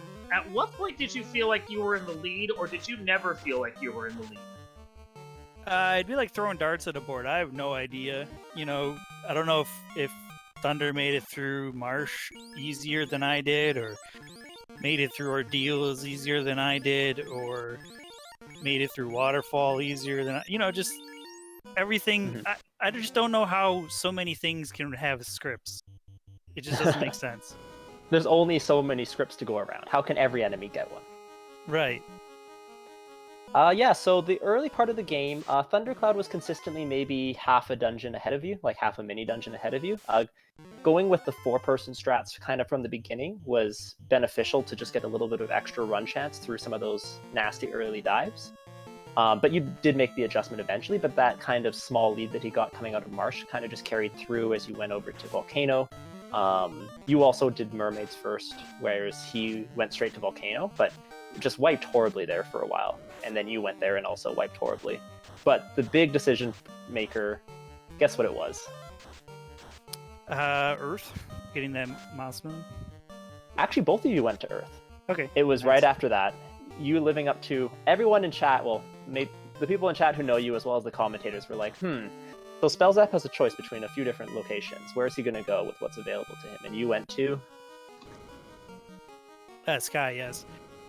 I was actually going to go and clear it, but then I got the floater, and I was like, okay, well, I can class change and actually, get some real armor on my ninja and, do something here. So then I was like, okay, well, that changes a lot of things. Let's go get floater and turn that in. Yeah, and meanwhile, Thunderclaude cleared every other Fiend dungeon before he went to Sky. Just kind of through proximity. Just kind of went from Earth to Volcano, to Sea, wiped to Kraken twice, went to Carry, wiped to Carry once, went to Ice Cave, and just, really had a tough time and eventually found the floater at the 2 hour and 5 minute mark. So that was a really big... Yeah, that was a really, really big difference in this seed. But I think he may have metagamed a little bit, knowing that you weren't done quite so soon. So he did grind up a little bit here before entering Topher, getting through Kraken with 4 party members up. And we're going to see how he does against Tia and then Chaos. But Chaos, not likely to go well for him. What sort of levels is he working with? I think low 30s on his highest party members. Okay. Yeah. So taking on those Iron Gulls, of course, on the same encounter table that you are on. Yeah, I was thinking about skipping them, but I felt like it was a decent amount of XP and they weren't too bad. They took a lot of time, but they weren't too bad. We were wondering actually if you were going to go in on a different encounter table just to dodge that, but the rest of it wasn't too bad, so your decision made a lot of sense there. Was there something in mind that you were looking at for when you were grinding to go back to Chaos? That's something that a lot of newer runners were asking in chat, as well as experienced runners who were saying, how high you're going to go and kind of what your decision was after wiping to that awful 4 non-elemental skills, back-to-back nuclear Chaos. Well, I was hoping that Thunder would be done and I wouldn't have to go back in, but, I had a feeling. Just get a little bit. It was all about HP at that point. You're not going to go to 42 to get the extra hit on the Moss Moon on the White Mage. Mm-hmm. So, I knew I was going to get a decent amount of experience on the way through with that Iron Goal and a couple of fights you had to take. So, I felt pretty good about my XP or my HP. So, just around like 500, 600, and you'd be, ready to go. Yeah, I think that's a really good point. When you're not really going to speed and power through Chaos, and you know that it's really this spells, scripts and spells that are going to get to you, or skills and spells, having that HP target in mind, I think is a really good piece of takeaway from that. And it definitely worked to your favor, especially with, Cure 4. You did have a pretty good toolbox.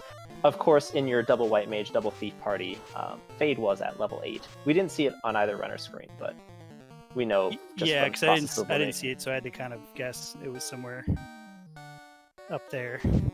It may have been made a little bit faster to clear back through.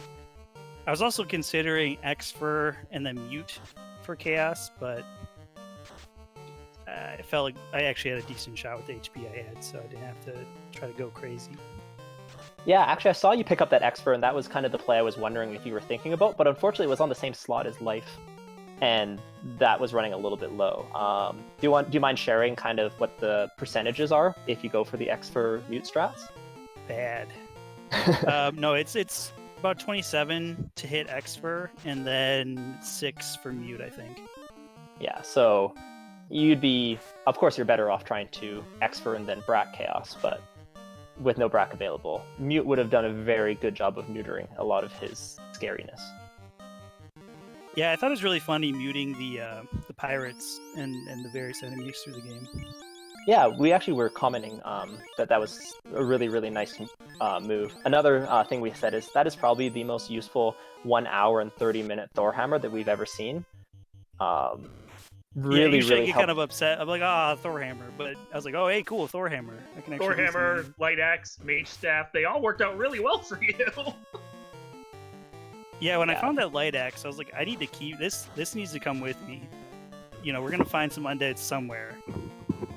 Yeah, and that mummy tile, both of you were at that mummy tile at around the exact same point, and that was definitely almost the exact tile that you're looking for. Masa, light axe, mummy tile. But the big difference is that because you went back down to 2-man, you got the levels that you needed, and that just made the rest of your run oh so much safer alongside the floater. But even if Thunderclaude had gone to get the floater first, the number of wipes he took on Fiends really, really set him behind a little bit. But here we go. Thunderclaude on to Chaos. This is not looking good, but get your bless RNGs out in chat for real this time, as he is taking on the big boy himself. Chat, you want to do this one? Absolutely. So we're coming out with Wall, Ruse, Defense, really trying to buff everyone up against those physical attacks, which unfortunately are not coming, as Nuclear comes out first turn, trying to make an adjustment here. Heal pot strats, going for 4. He has 4 charges left of Cure 4 on his higher level White Wizard, which is very good here. Gets it off in time, gets the defense off, and it looks like he's going for Thief strats here, so that is actually his best chance. As his Thief has the defense, but he does not have the power bonk, and that's just going to make this fight incredibly difficult. Continuing to try and defense up fast goes off. His Thief is at 403 HP at max health, at almost max evade.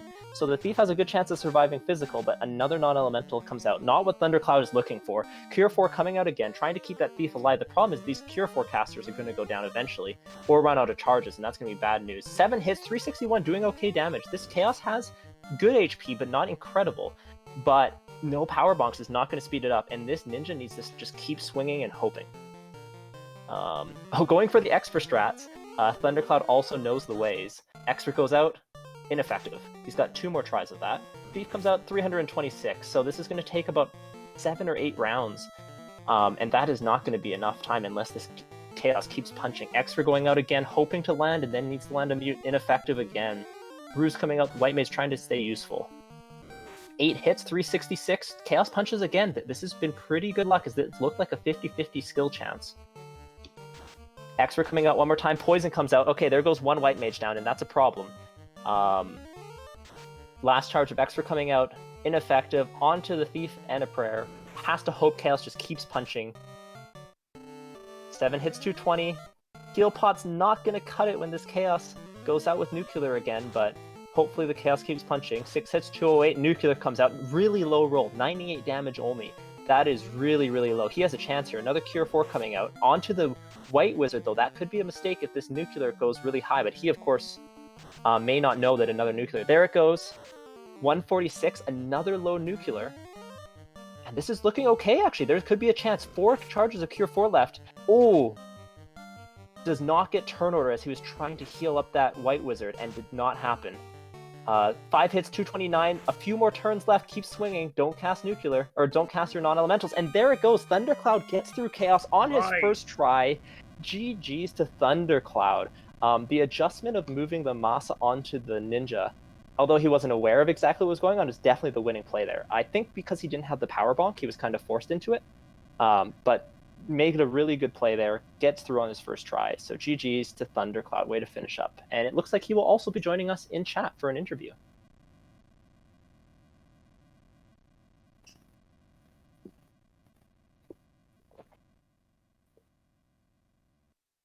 So let's go back to the draft.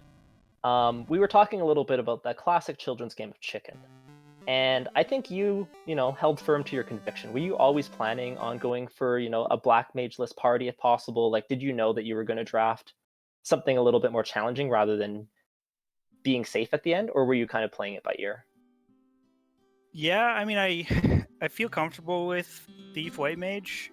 That seems a little bit more challenging in the early game than I usually have, but I feel pretty comfortable with it. So I didn't see an issue going for a crazy party like that.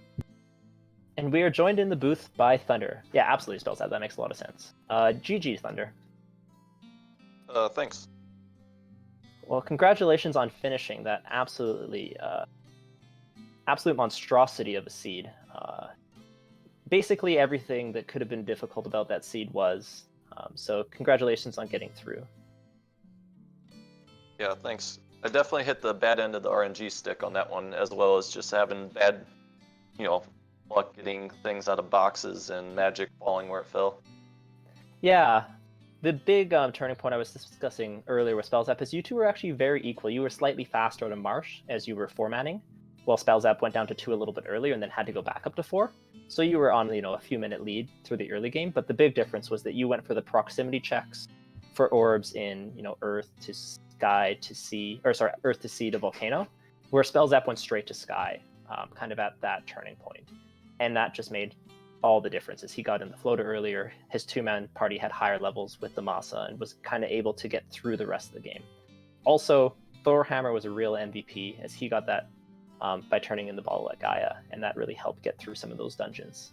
Like that unrunnable Arsaheg Wizaheg pack that was no fun for you at all. Oh, yeah. Did they have a Yeah, definitely didn't play out very well in my favor trying to do the proximity plays, but that's Final Fantasy Randomizer for you. Yeah, we were discussing in the booth. It was never really a bad call or a mistake. It just happened that, the floater was where it was, and that just didn't end up turning out for you. I do want to go into your mindset, when you were 2 hours and 5 minutes and you picked up that floater. Did you feel behind? Did you know that Topher was going to be a nightmare, or were you kind of just prepping how you were planning on prepping for it? That's how I was planning on prepping all along, but I did assume that Spellzap was definitely had checked Sky a lot earlier than that and found that floater, so I knew he was probably in Topher and probably wiped us something since he hadn't finished yet. But it didn't really change how my prep was going to go. That was how I kind of planned to do it. I wanted to get my White Mage and a Thief around 400 HP, maybe a little higher, and a couple fast charges on each ninja, and then just go in. I'll pass it over to Darkmoon if he has any questions for either runner here. I mean, no, I was just impressed by the capability of you guys to manage to do this whole party in under 3 hours. Like, this is... I joked, if you go back and watch the VOD, I joked about the fact that, my first move when a party like this comes up in the draft is not to play. So... So, yeah, no, I'm impressed by what you guys did and how you managed to do it. I guess it's just, was there anything you would have done differently, like, if you'd known the seed was going to be like this? The choices, I kind of made some, as I was doing them, I kind of knew that they weren't probably the best choices to be doing in the order I did them in, like trying to do Sea Shrine before going to Volcano and doing a couple fights on some grind tiles. Like, I kind of thought that as I was wiped the Kraken and went back in, I was like, this is probably not a smart play, I probably should go to Volcano and get some levels there first and then come back, but I ended up doing it anyways, and it bit me twice, Kraken critting through max evade for exact damage HP on my White Mage felt really great, and then the Lich wiped because paralysis touch, he got turn order and paralyzed me and just smacked me down. That was pretty good too. Yeah, the luck kind of shifted, so you got a little bit better luck through the early game. If you call how you got through Marsh better luck, but it was. But Jesus, yeah, the luck... if that's better luck, I don't want to know what spells that went through. No, I had to go back and get a silver bracelet, and I had to go back and get my people back alive. I considered doing that play, but I was like, nah, I'm committed to this. One of the funniest things that happened in the early game, which just goes to show how good both of you are, but also just how veteran runners play, is you both tried to burn an encounter on Volcano 2 to avoid the unrunnable Sphinx fight, and then both of you ran into the exact same second unrunnable Sphinx fight on that floor, which we just was having a really good time in the booth on, because that was just a really funny thing where you're doing a very smart play that both of you recognized that like a lot of more inexperienced runners wouldn't make, and it still wasn't what you needed to get out with the canal at that point. So that was just something that was a little bit amusing. I do have one question for you. I would assume that Spellzap probably... Did you try to do Ice Cave even though you found the canal in Volcano, or did you just go right outside? No, I got out of there. That was... Yeah, same here. I thought you might try Ice Cave, though. I was like, okay, well, if he tried Ice Cave and he's having trouble there, that helps me a bit. Because I got Go mode. You probably got Floaterless Go mode, too. Yeah. Or at least close to it. And I was just like, all right, I'm not doing Ice Cave. But then I was like, I kept hitting brick walls, so I was like, fine, I'll see what the incentive in Ice Cave is. If it's Floater, it helps. It was not. It was Slab. Well, I went back for Ice Cave because I wanted Power Gauntlet. And it did turn out to be Power Gauntlet. One thought I did have, though, was to go to Ice Cave and then see the first encounter, see if that was all in heads or something, and then just use the light axe to get some levels. Yeah, I did end up. It took me a while, but I finally got the light axe out of Volcano, and then on my way checking Earth, I found that Wiz mummy. Oh, that was so nice, yeah. Oh my gosh, yes, and that just kind of propelled me to finally get through some of the stuff in the mid game. Yeah, for how much you wiped in Volcano Thunder, Spellzap wiped exactly the same amount, pretty much, and you That's pretty actually funny. exited there. I assumed I was getting some worse luck than he was in that regard, but kind of funny that we both ended up having the same bad luck.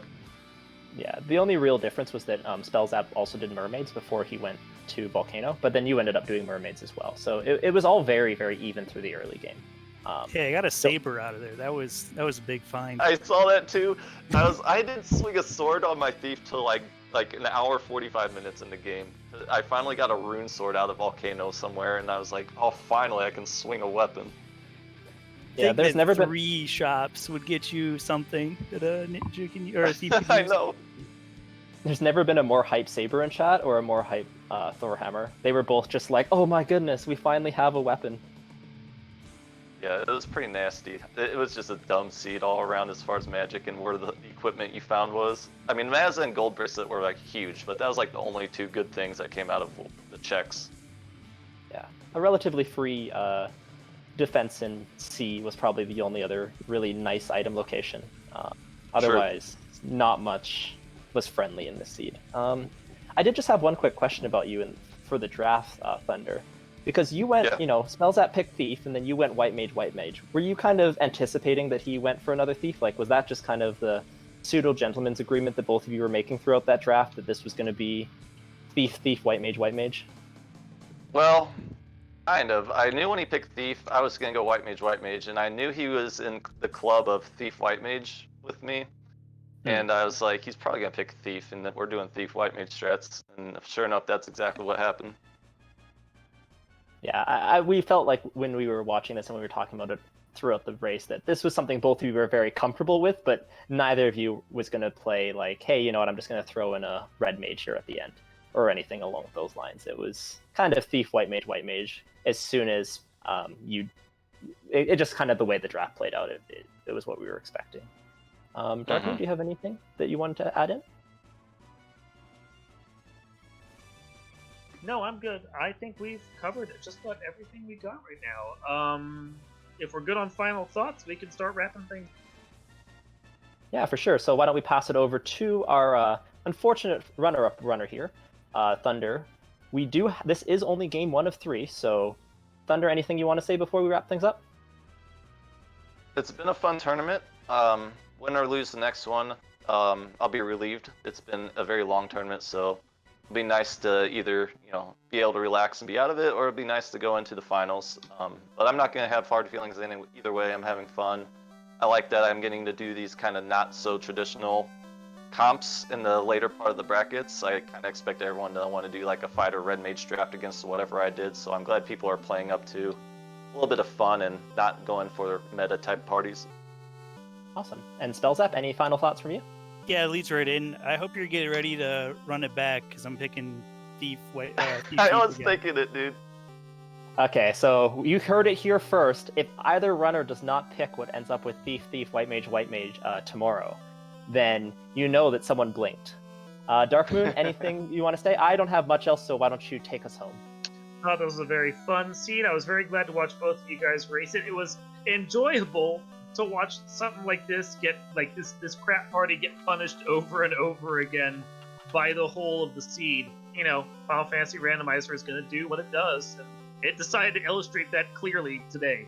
I want to thank both of our runners, Thunderclaude and Spellzap, for participating in this race. Make sure you give them a follow. Of course, follow our commentary team, Jat2980 plus Danny3883, and of course I am Dr. Firelight on Twitch.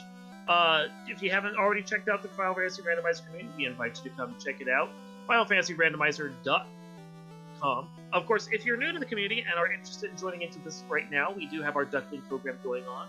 We've got fun, great boot camp races going on where you can learn the rando and get adjusted into it, and then maybe even join up with our Duckling Derby that we'll be doing in just about a month from now. Come race against other new players, have fun, get your little flippers wet, and become a part of the community. always great to have everyone come in and join in and be a part of everything we're doing at Final Fantasy Random. We do have a couple races coming up in the next day or so. We have Cheese and Air versus Crab Cakes tomorrow at 8:15 p.m. on Speed Gaming 1. We have Game 2 of the Spellzap versus Thunder race, 10:30 EDT on Randomania, channel to be determined tomorrow by their scheduling.